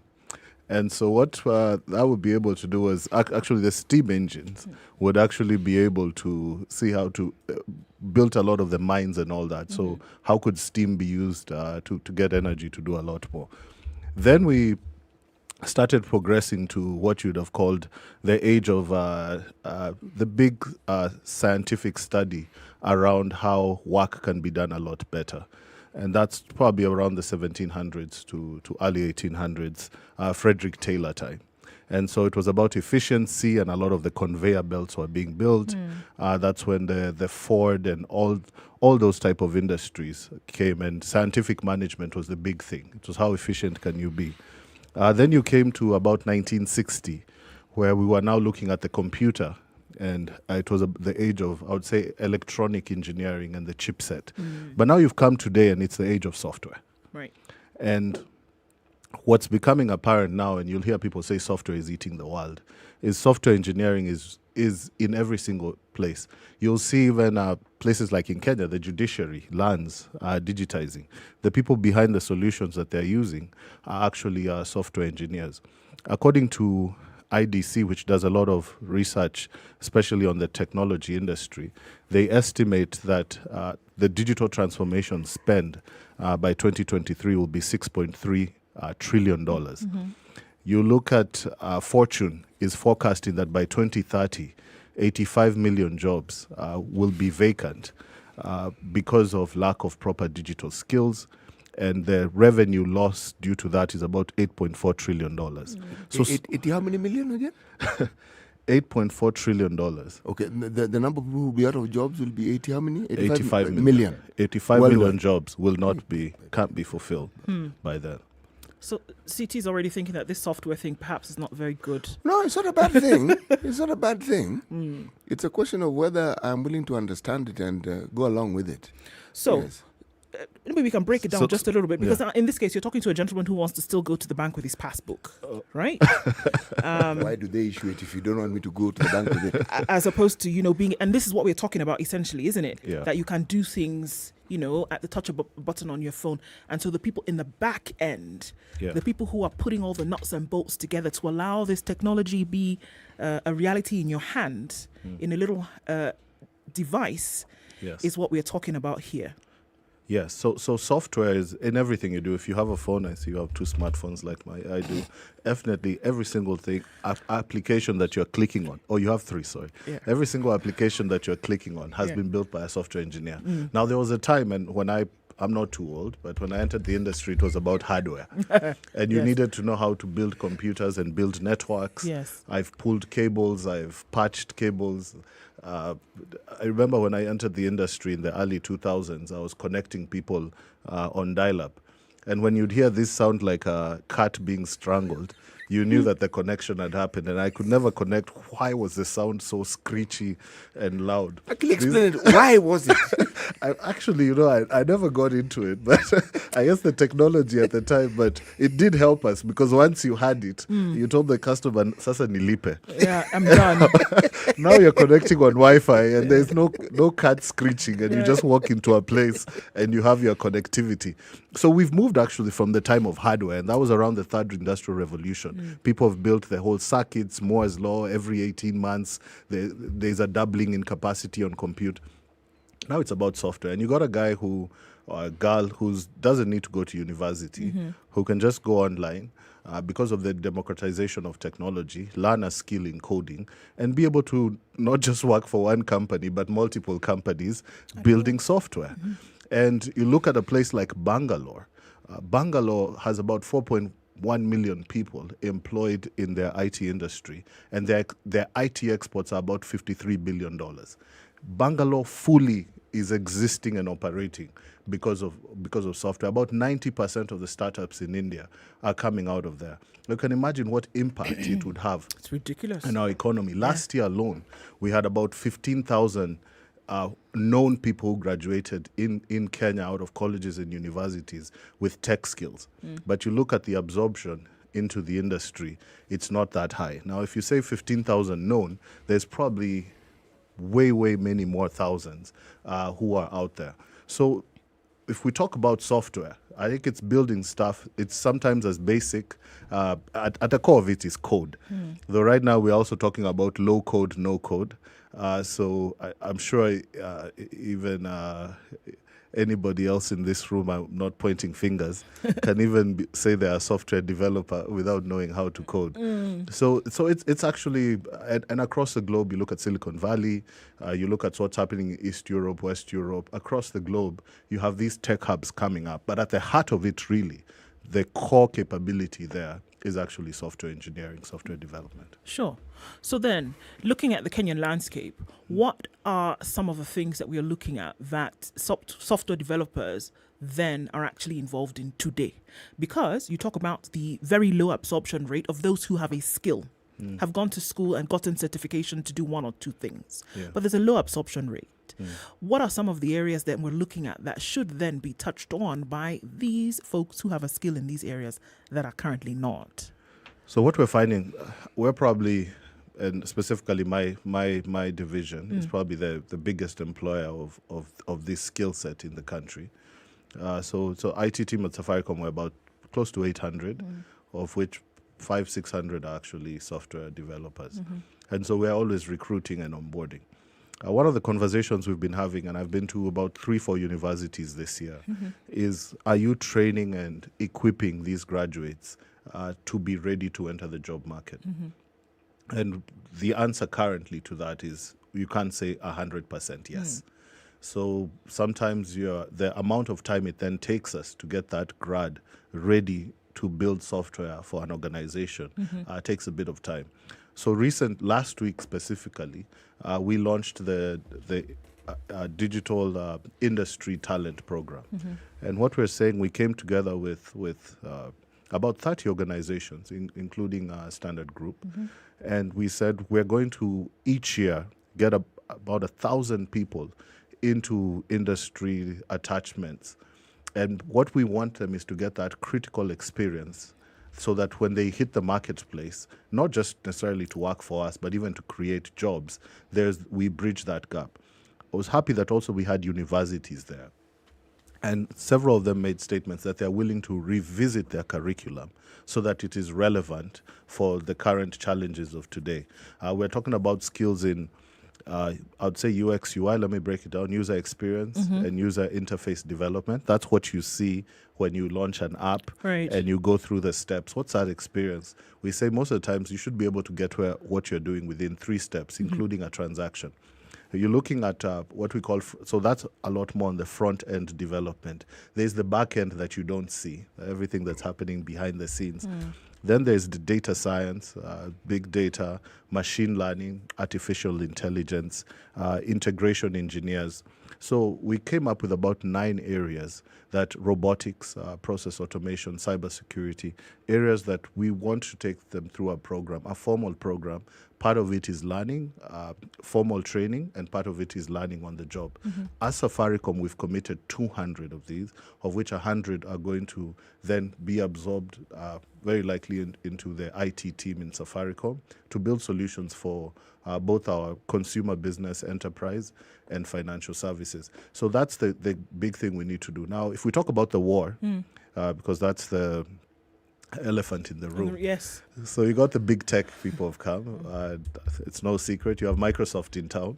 I was going to say external players. External players who Yes. come into Kenya. And, it's in recognition also that we do have great talent here. And so they've set up their development hub. And from the onset, they say we're going to hire 500 people. Now, the easiest place to get good developers in Kenya is Safaricom, because we've been taking our teams through a digital talent program where we even get people from our contact center, network engineering and other engineering functions, reskilled of our 6-month program to become software engineers. And some of these, coincidentally, we've trained, equipped, and as life would be, they've then gone on to work for companies like AWS, Amazon, and Google, as well Microsoft. So where's the war? So we're producing and kind of training people from the grassroots, and somebody else comes into town and begins to offer them. Pause. Yes. Pause. Yeah. You train them for your own purposes and for your own advancement. Yes. Why don't you just open a school for training people so that you can actually charge them to actually learn, so that it doesn't really matter where they go, because you'll have enough for yourself and there'll be enough for industry. I think a good point. Our partners, like for example, Moringa School and Strathmore are doing it. So it's not an area we've entered, but we've entered partnerships with people who are doing the training. And more often than not, for our own staff, they go through those joint programs we run with them. But do these institutions have the capacity to give the actual real life, real situation training that Safaricom can give them?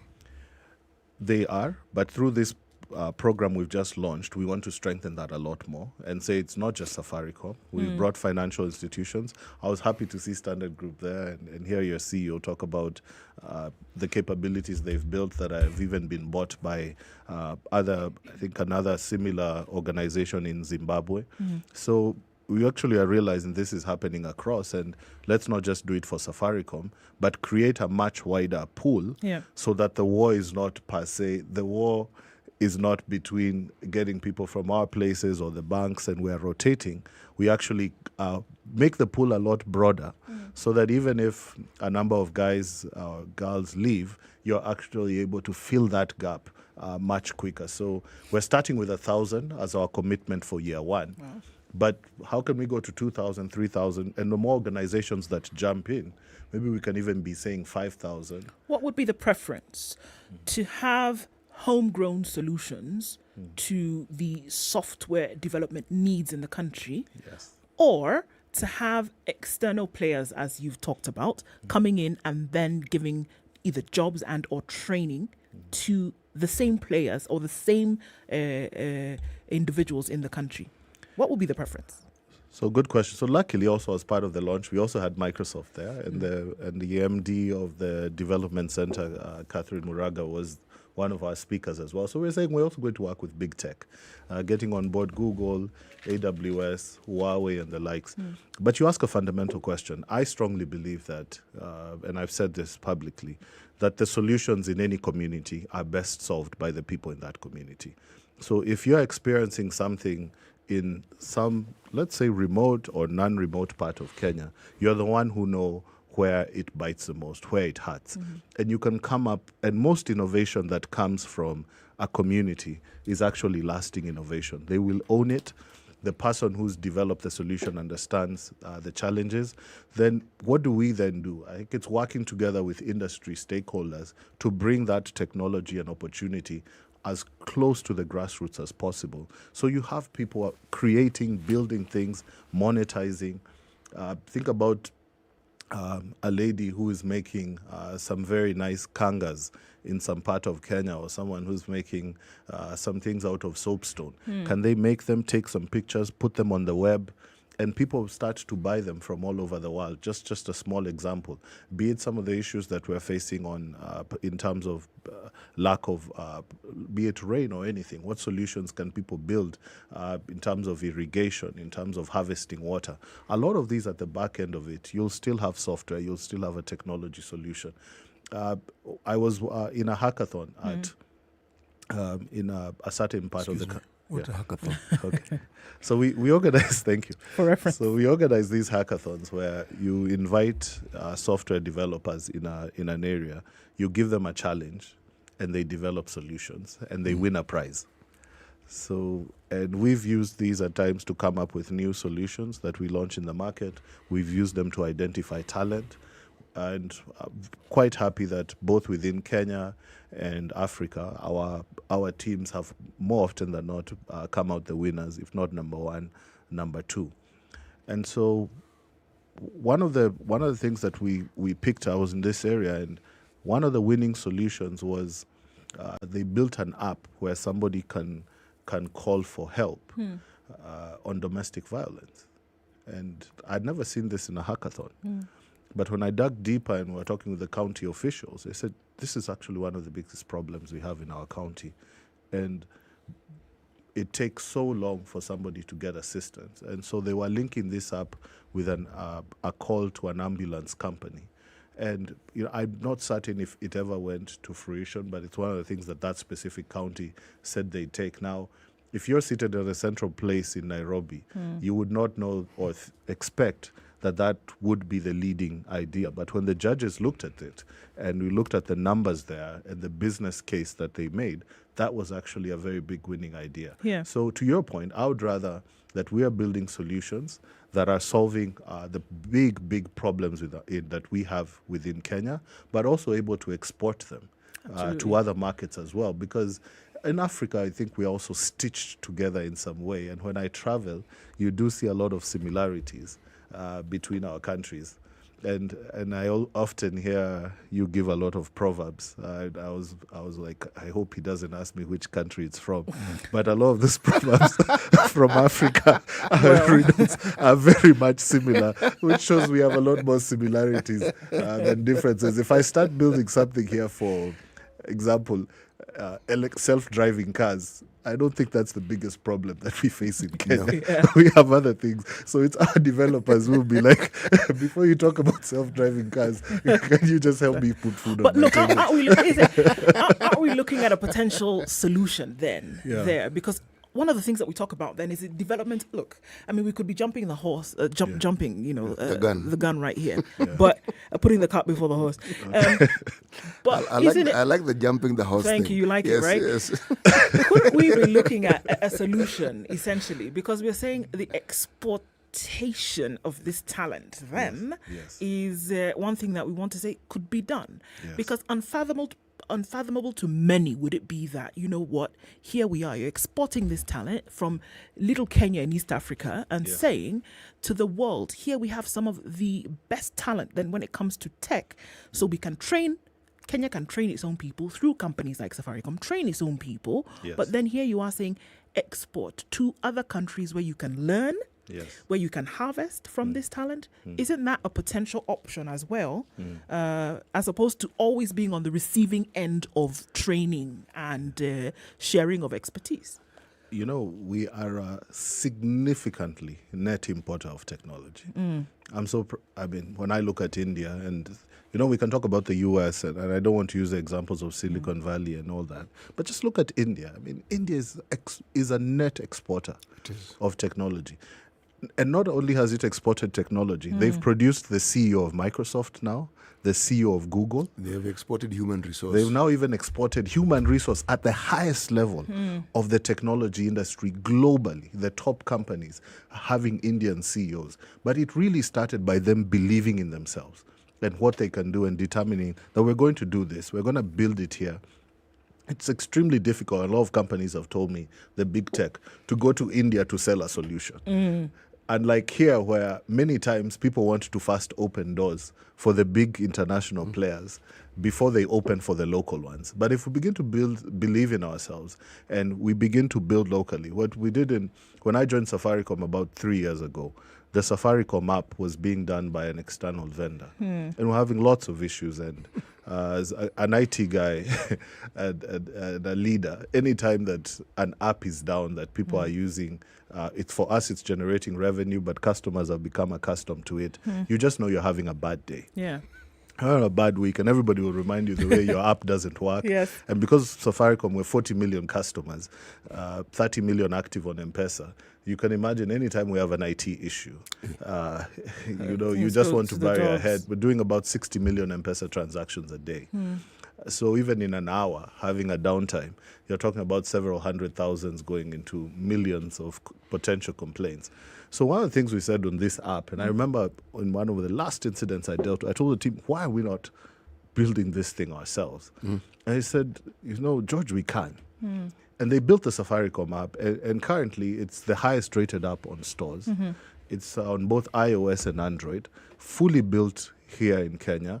We terminated the contract with the foreign vendor, and now the team take a lot of pride when they walk around saying, you know what, this app is done by us. And if I sit here and you probably say, could you consider doing this on the app?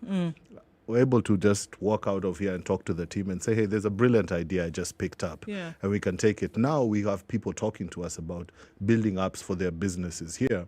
But even as we've gone into Ethiopia, that's a conversation. Can we take the Safaricom app into Safaricom Ethiopia? How we look at our Lipa Mdogo proposition that looks to bridge the digital divide. We partnered with Google. Google did Android, did a small part of it, but it was fully built by our teams. Now that enables somebody to have a smartphone for as little as 500 shillings deposit and paying about 20 shillings a day. Okay. Never been done before. In terms of breaking up payments like that for a smartphone daily, because the way we operate many times in Kenya, the cadre of customers, you're used to buying the 5 bob Kimbo. Okay, I don't know, sorry, maybe I'm out of Kimbo, but it's the Kadogo economy. Yes, you're referring to something generically speaking. Yes. And so instead of expecting somebody to have 3,000 shillings at the end of the month, can you get them to a 10 bob, 20 bob each day? And as part of it, they're also getting data and voice and other services. That entire solution was built fully in Kenya. The part we got from Google was how to lock certain features of the phone if you don't end up paying. It's more of an incentive.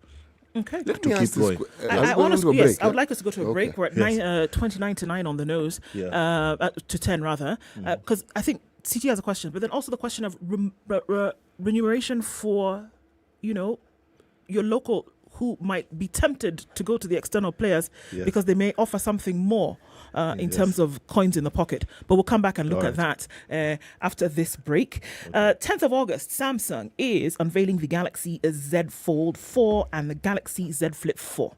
Devices that are on the very bleeding edge of mobile technology.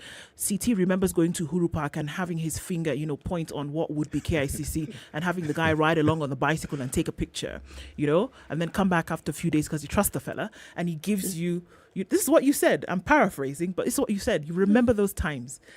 Pinpoint KICC. Was KICC around when you were that age? Look.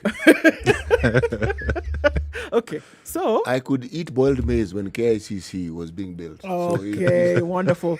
So the guy rode along on his bicycle and you could take those pictures, right? But then now with the change of technology, you can flip out your phone and take a picture and capture those fantastic memories.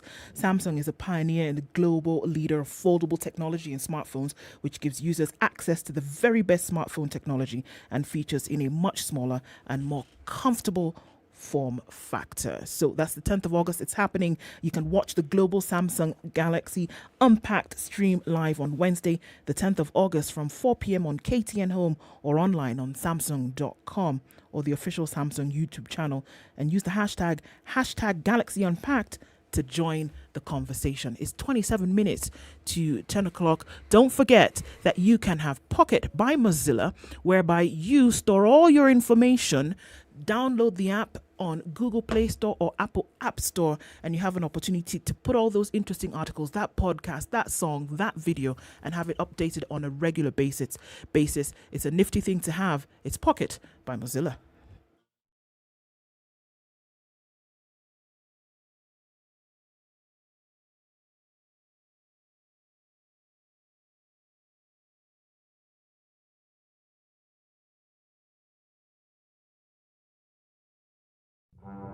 no, this wheelbarrow, how can you give people wheelbarrow? His party symbol is an umbrella. Is he distributing umbrellas in Makueni? Have you been told if we don't lock between 10 to 4, this is what we're saving? You try and call them, the same person who was in your house every day, because they know you are influential and you will give them votes. Call them after 1 month and see if they'll pick up their phone. Don't tell your member of parliament that you want him to come and build a school, you want him to come and do a hospital. That is not the work of the member. Now that we have devolution in this country, these resources should go to those devolved units. You have to have strong, independent institutions. And I mean, you have to have police who has the right to take the biggest town in the country and question, why did you do this and that, and send them to court if necessary. Joel Nkericho, good morning. Salama sana Eric, habari ya asubuhi. Salama kabisa. Mbunge wako ni nani? Anaitwa Silvanus Martin, hapa ni Ainamoi. Silvanus Martin, Ainamoi. Yes. Sasa ile juma nampambia yeye nini? Amalize aende. Asante sana. That's it.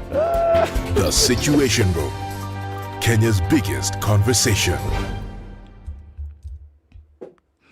15 degrees, a bit of a drizzle in certain parts of Nairobi. We'll see highs of 20 and lows of 14 today. Light rain still continues in many parts of Nakuru. We'll see highs of 18. And it's 14 and still raining in Nyeri, highs of 17. It's 13 and raining in Eldoret as well, going to highs of 17. Mombasa still raining at 25. And we'll see 26 and light rain continuing in Malindi. 19 degrees and raining in Kisumu. The rain is still coming down at 19 in Kakamega. Looking out into Kampala, the sun is out now at 20 and it's 24 and sunny now in Dar es Salaam as well. 9 degrees and sunny in Johannesburg. It's cloudy in Lagos at 22. And we'll see mostly sunny conditions in Kinshasa at 19. 34 and raining in Beijing into the evening Tuesday. It's 20 and sunny in Paris. We're looking at London. That is cloudy at 20. And it's 23 Monday night in New York coming into Tuesday. We'll see highs of 33 and lows of 23.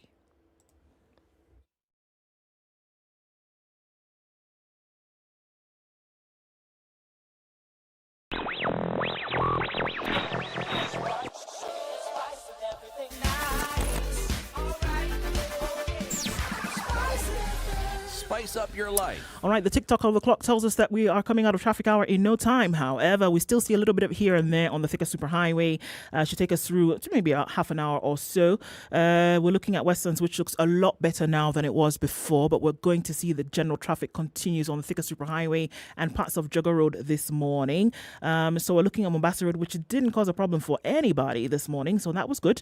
Through the morning, talk to us. Let's know what's going on where you are. Unfortunately, we're looking at Molo outside of Nairobi, where a tanker and a Prado and a trailer, my goodness, had a meeting this morning, and it was not a good one on the Eldoret Nakuru highway. So if you're approaching there, please be careful. Unfortunately, it was a fatal one. Please be careful traversing these streets because they are slippery. Talk to us through the morning on SpiceFM KE on Twitter. Keep things moving as safely as you can.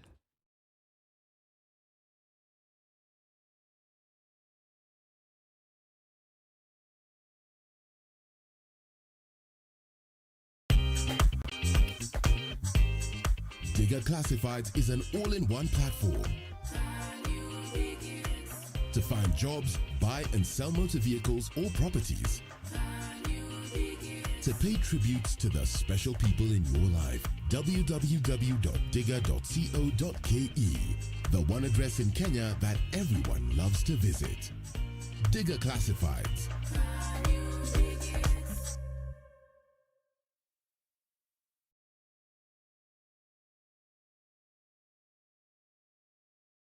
Do you sometimes come across all this interesting and amazing content online and before you know it, you're 10 tabs in? Or sometimes your browser refreshes itself and you lose that video or write-up you were keen on. In these moments, I bet you wish you could store this content somewhere so it's accessible to you when you need it or want to share it. Well, you can. It is as simple as putting it in your pocket. Thanks to Pocket by Mozilla, you can curate what you love, save it to your list, and access it even when you're offline. It gets better. You have the option of listening to your favorite articles, and before you ask, of course you can watch video content as well as even when offline. Filter the best of the internet and download Pocket by Mozilla now. Available on iOS and Android. Stori zetu kikwetu. Classic soul, R&B, smooth jazz, neo soul, and nostalgic ballads. Make some noise. You're listening to Spice FM.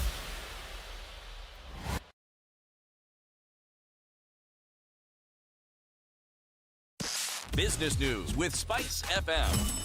I'm Dennis Aseto. Leading retailers Naivas and Quickmart have announced the closure of branches on Election Day. The closure of the branches, according to statements issued by the pair of retailers, is to allow staffers and partners to vote. The pair is set to resume full-scale operations on August 10th. Both Quickmart and Naivas have advised their customers to carry out prior shopping to avoid inconveniences during the store's closure.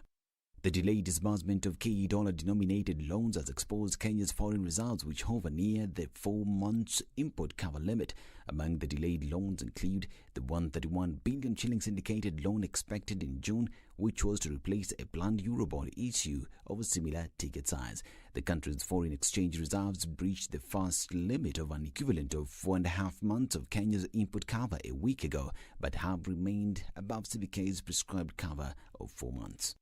The National Treasury is seeking 50 billion shillings from the sale of bonds this month. The Central Bank of Kenya has put out an investor prospectus for 3-year reopened bonds whose time to maturity stands at 2.7, 6.7 and 19.1% respectively. The bonds, which will remain on sale until August 16th, have an advertised return or coupon rate of 11.766, 12.3 and 13.444% respectively.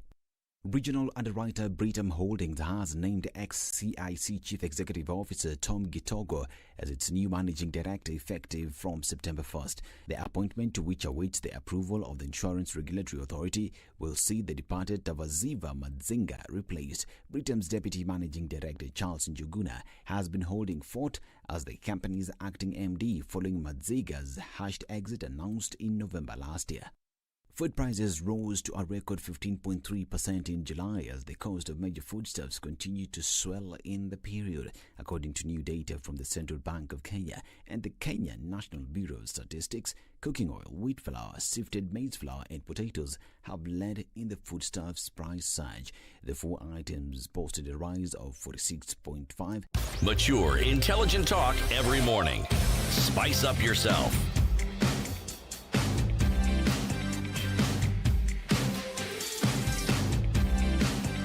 Mornings done right. 94.4 Spice FM, Nairobi. 29 minutes to 10 o'clock, and looking at some of these issues this morning when it comes to tech wars. Before we went to the break, rather software development wars in the country. Before we went to break, CT, you had something that you wanted to talk to George about. What I wanted to find out, I've actually changed my mind. What I wanted to ask, I'm not going to ask. You know, you want to ask a question, and then you have a response, and you figure, why am I asking this question? So I'm going to ask a different question. For which you don't have a response? No. Okay. If I have a response for it, then I would ask myself, and then I would respond to it myself. Okay. Yes, okay. That's how these things work. Okay? Generally, okay. So the question I'm asking is this. When you look at the advancement that Safaricom has made, you know, there's something I mentioned in passing about you starting an institution of your own, right? I wasn't just saying it in the most facetious way I could say it. I was saying it with intent. And why I was saying it with intent is this.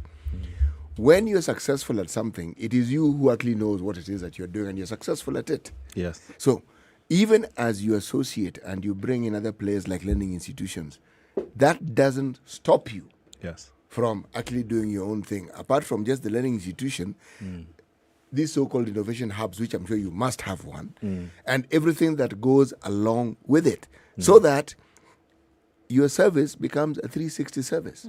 So even as you're partnering with others, you're partnering with them, if I dare say so, on your terms, really. City, you're absolutely correct. So I am. You're spot on. Okay. If many times, I guess if we look at it, whether we're talking vertical or horizontal integration, so I'm a student of management. Sometimes you say, this is so critical to me, I want to produce it myself. And I can't be dependent on someone. Will they give me as much of it as I want? So we are moving into that space. So we've brought stakeholders together. We're also building the competencies we need to have internally.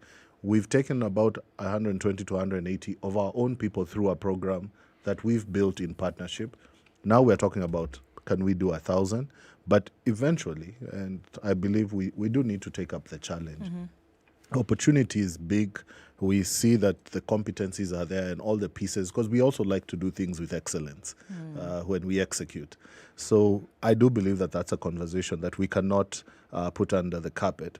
One of the things we did recently, and I don't know if you saw my hoodie, was launch the Safaricom Engineering Community. Decode was the name of the summit. Now we're starting to bring developers across the country. First, we're organizing our own developers and saying, other guys, you can join us. Yes. So, and how do we have all these people into one platform? So that I'm looking to get that UX, UI, I hope you remember, experience interface. And I know UX, that I UI, have yes. a UX, UI sub-community of 100 people.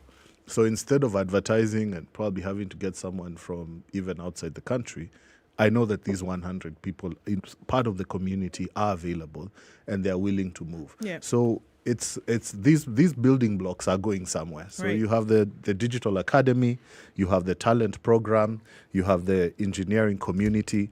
All of a sudden, there is something that we're starting to put together that would then link up to what you're recommending.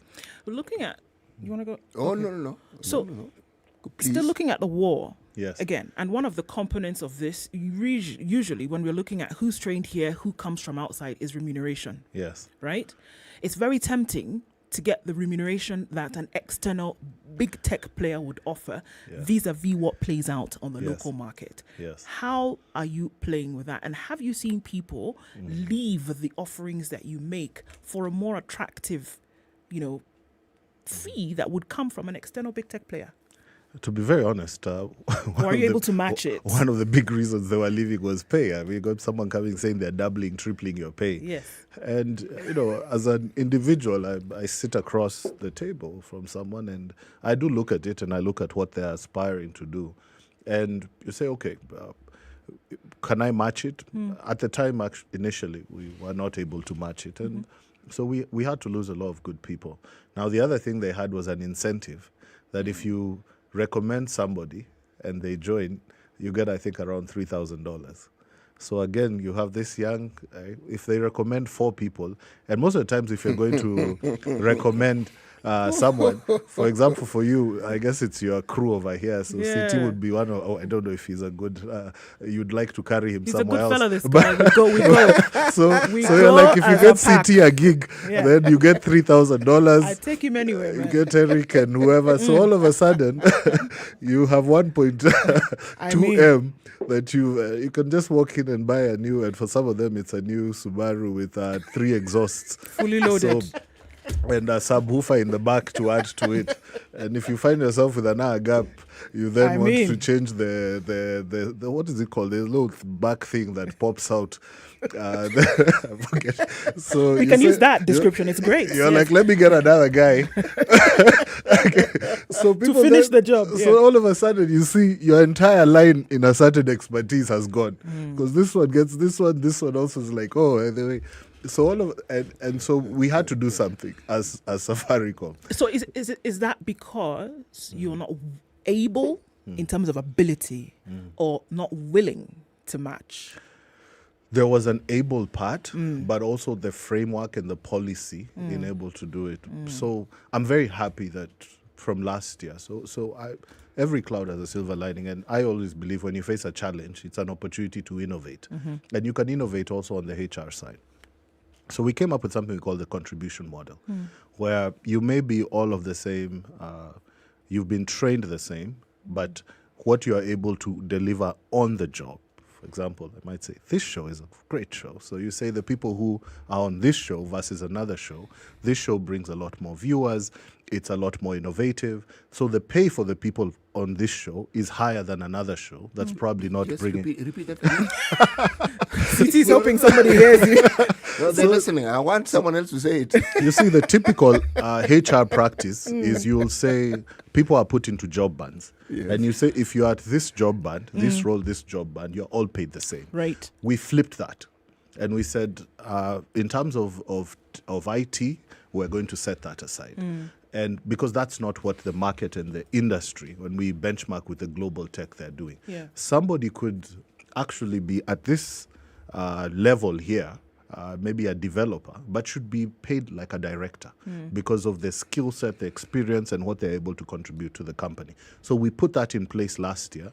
We took about 500 people through, and gradually we began adjusting pay. And the organization has continued to do it. But we did have to make a business case. We did need to do the research. Somebody has to do the hard work. And working together with our HR team, we got a lot of buy-in. Some of the other things is, what type of machines do people want to use? They want MacBooks. They want noise cancellation headsets. They want, and there are such things. Your life could be significantly better. And so sometimes, it's not just the pay. Yeah. Sometimes it's the environment. It's the opportunity for growth. For a developer who sees that the only way for me to grow is to become a senior manager, head of department, director, you're like, okay, why am I staying here? Yes. I'll probably never reach George's level. Or I have no desire to deal with the people management and other things George deals with. Me, I just want to code, and I'm very good at it. Right. And you can imagine probably the developer who was sending, the developers who are writing code to send people into space. They're paid probably very, very well. One would imagine. And probably more than some CEOs. Yes. As we're saying, you contribute, and we're going to pay you. You don't need to see only management as the leadership, as the growth trajectory. Yes. We can give you a craft, what we call a craft. And we'll talk about, I'll give a quick example. It's a difference between somebody who can make an egg for themselves and somebody who is able to make creme brulee or something very good. So maybe you start at the initial level. Maybe even some people can't make an egg. You can cut a fruit, then maybe you can make an egg. Then you move to the fact that you can host a few guests and they're like, what you've served is palatable. Yes. Then you say, I can host probably 100 people. Yeah. Then you can work at a good restaurant, and then eventually you can write a recipe. Now, there's a big difference between that person who is writing a recipe and the one who is just a good chef at a restaurant. Yes. So that's how we built the craft for each and one of these disciplines. And so moving from what you'd say practitioner, professional level, all the way to expert and master. And now we are resolving the pay differences and adding more incentives. And it's been received very positively. I can by the imagine. devs. And this exists in Kenya today. I mean, we have countries who are exporting technology. I think of countries like Hungary, for example, who maybe don't have anything beyond that. But what they're doing in terms of global strides is unbelievable. So here's an opportunity to do the very same thing, but communicating that also is something that is just as important as creating it. Because then who knows that this is possible, if you're not telling of it as often as you can. Could I ask the question? Do you have situations where people actually leave Safaricom and do whatever it is that they're doing and then eventually come back? Yes. See? Because I was thinking that, this narrative of losing people, you actually don't lose people, not really. Because if you are the one who gave them the wings to fly, it doesn't matter where they go. It's your person who is there. It doesn't matter what else they acquire. It's still your person. So your contribution to the industry then becomes almost invaluable. Absolutely. And that's why we decided to, and given the platform we hold and our skill, when we called the industry players together to look at talent, they came. And all of a sudden, this pool of 1,000 that we're training, they're not for Safaricom. They're for all of us. If we get 15,000, they're for all of us. And they can move between this organization, and we're building a microsite where you can just go see anybody. Go see who's there and good in data science. Pulling in investors like MasterCard Foundation, who are saying they're willing to train even X million people in Africa in data science at no cost, at their own investment. So how do we get these people? They go, they get the training, we put them there, and then their skill set, not for an organization, but for the industry. Because ultimately, we need to grow the industry. I'm asking myself, of the $6.3 trillion by 2023 that will be spent on digital transformation, what percentage of that can actually be in Kenya? Just look at, I am taking my mind to what you're saying and look at these people going right across the globe in whatever capacities they're in and hopefully rising to certain positions of preeminence and authority. And I'm looking at a situation where you're thinking of networking. With the prominence Safaricom has, you suddenly end up with a situation where you're networking with people you know. Yes, yes. People you've worked with. Yes. Does it not make work so much easier? Absolutely. And I've been so excited. Like, we work a lot with AWS. We host a lot of our solutions on their cloud. We now have a number of engineers from Safaricom at AWS. We're able to have very different conversations. They're also able to explain to AWS why Safaricom is so critical, why you can't have M-Pesa down for 5 minutes. So you then see the relationships changing. And true enough, the fact that so many people from India are actually rising in big tech shows that they were willing to do some export. But also the people in those organizations, I've been happy at my level when I meet senior people. They're like, you know what, George, the engineers we had for Safaricom are fantastic. They're smart. And therefore, you're now seeing even some of those bigger tech companies, as they're looking at talent to hire for Africa jobs, for the very first time, you're seeing them hiring talent from Kenya. And so you'll start to see Kenyans, maybe it might start in Africa or EMEA, what they say, Europe, Middle East, and Africa. But I do look forward to a day where in these big tech companies, you'll have a CEO, CTO, who is actually from Kenya. Interesting, because when you talk about Bangalore, when you talk about some of these other tech cities around the country, there is, regardless of how minimal, there is the support of government, because there is the realization that this is something that could potentially be an earner for the country, as well as, advertisement for the country on a global scale. Looking at what Safaricom is doing in the country today, what partnerships, what linkages then exist between Safaricom and government to say, let's push this to the highest level possible, with the backbone support, even if it's not monetary, but the backbone support of government is something that is worth it, do you think? Absolutely. And, one of the positive things that we had, and even last week when we had the launch, we had the Minister of Labour there. He was so excited. He was sitting at the front seat, and as I was talking about creating jobs, he was like, this is what we want. And even afterwards, he's like, can we do this? Can we do SME portals? Can we get people in? So government is there. Look at the Ministry of ICT. We had PS Jerome Ocheng representing CS there. They are very much there. They're saying whatever you need to do. So the people at the table, we have government, we have industry. We talked about the training institutions. We also talked about, we even had people from manufacturing and employers of Kenya. So we're saying financial services. We're saying all of us need to come together to solve it. But I believe government is seeing the opportunity. I believe the work that's happening at Konza and attracting investors, I think it's a South Korean university that's looking to open and launch there. We're partners in it, that we can't ignore the aspiration to be the Silicon Savannah. Safaricom is the big tech of the region. We have to play a role by giving some form of direction, but we can't do it without government. Government equally is looking to reduce unemployment, inequality, create opportunities, and solve some of the perennial problems we have. For some of us, we're saying software engineering needs to have a lead role in doing it. And I believe as this program unfolds and other programs that are there, you will see a lot of this partnership coming together and becoming a lot more visible. So even as we wrap that up, I know that, do you have that one burning question, CT? It isn't exactly burning. All right. But it's... It's the horse and the cart and the gun. Yes, this and one the, is and actually I'm at the horse. You see, Okay. I'm following up with what I was asking. Do you have in place a scheme where you enable people, not you encourage them to leave, but you don't hold them back and you plan for it so that their leaving isn't someone kicking and pushing and pulling and swearing as they move out, but something that, should we say, is friendly? That's a good question. So we do. So one of the things, we do need to have succession planning. And one of the things that this whole, where I found myself about 18 to 24 months ago in terms of talent, I said, hey, I need to be a lot better prepared for it.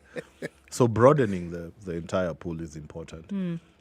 We did a skills audit and identified, of the X 100 people we had in IT, which are the areas we are green, which we mean we have an abundance of talent, and where are we red and where are we yellow. And we began aggressively getting training, and we talk about even across the whole organization, a free training program we offer called One More Skill, where people have access to a lot of materials. And then one of the other things, as part of this contribution model, the skills that you've picked and you're able to apply.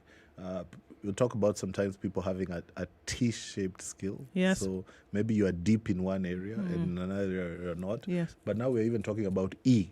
So can you even be deep in multiple areas? Wow. And so you're actually cross-functional. You can do a job that potentially 3 different people can do. So such a person becomes a very valuable asset. But also we need to ring fence certain parts of our talent and make them a lot more comfortable and not feeling that they want to get wings quickly, but also putting on them an onus. And we have these things we call chapters. Yes. So a chapter is a conglomerate of a group of people with the same skill set. Within the chapter, are you equipping your successor? Right. And how can this rotate?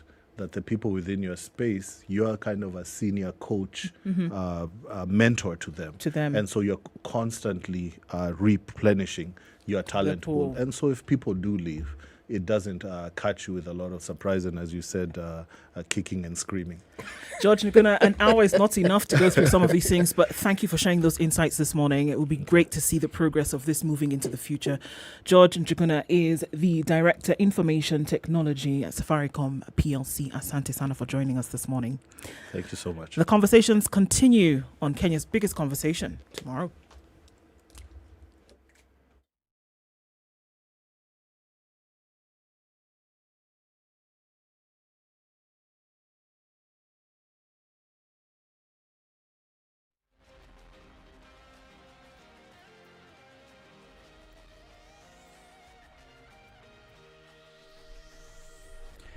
Good morning, this is News. I am Dennis Aseto. Azmia's presidential candidate Raila Odinga is still the most popular in Nairobi County among other candidates with 52%, followed by UDA flag bearer William Ruto with 34%. The latest research by TIFA also shows that Jojo Jakoya of the Roots Party is popular with 5%, while David Maure of Ghana has 1%. 8% of Nairobi residents have not yet decided who they will vote for. Meanwhile, Johnson Sakaja of UDA is the most popular gubernatorial candidate with 53%. Polycarp Igathe of Jubilee is following with 36%, while those who have not decided so far about who they will vote for as their governor is 10%. In Kajiado County, Governor Joseph Olelenko is leading in popularity with 36%, while UDA's Kato Lemetito has 25% popularity, and David Gedianyi of Jubilee also at 25%.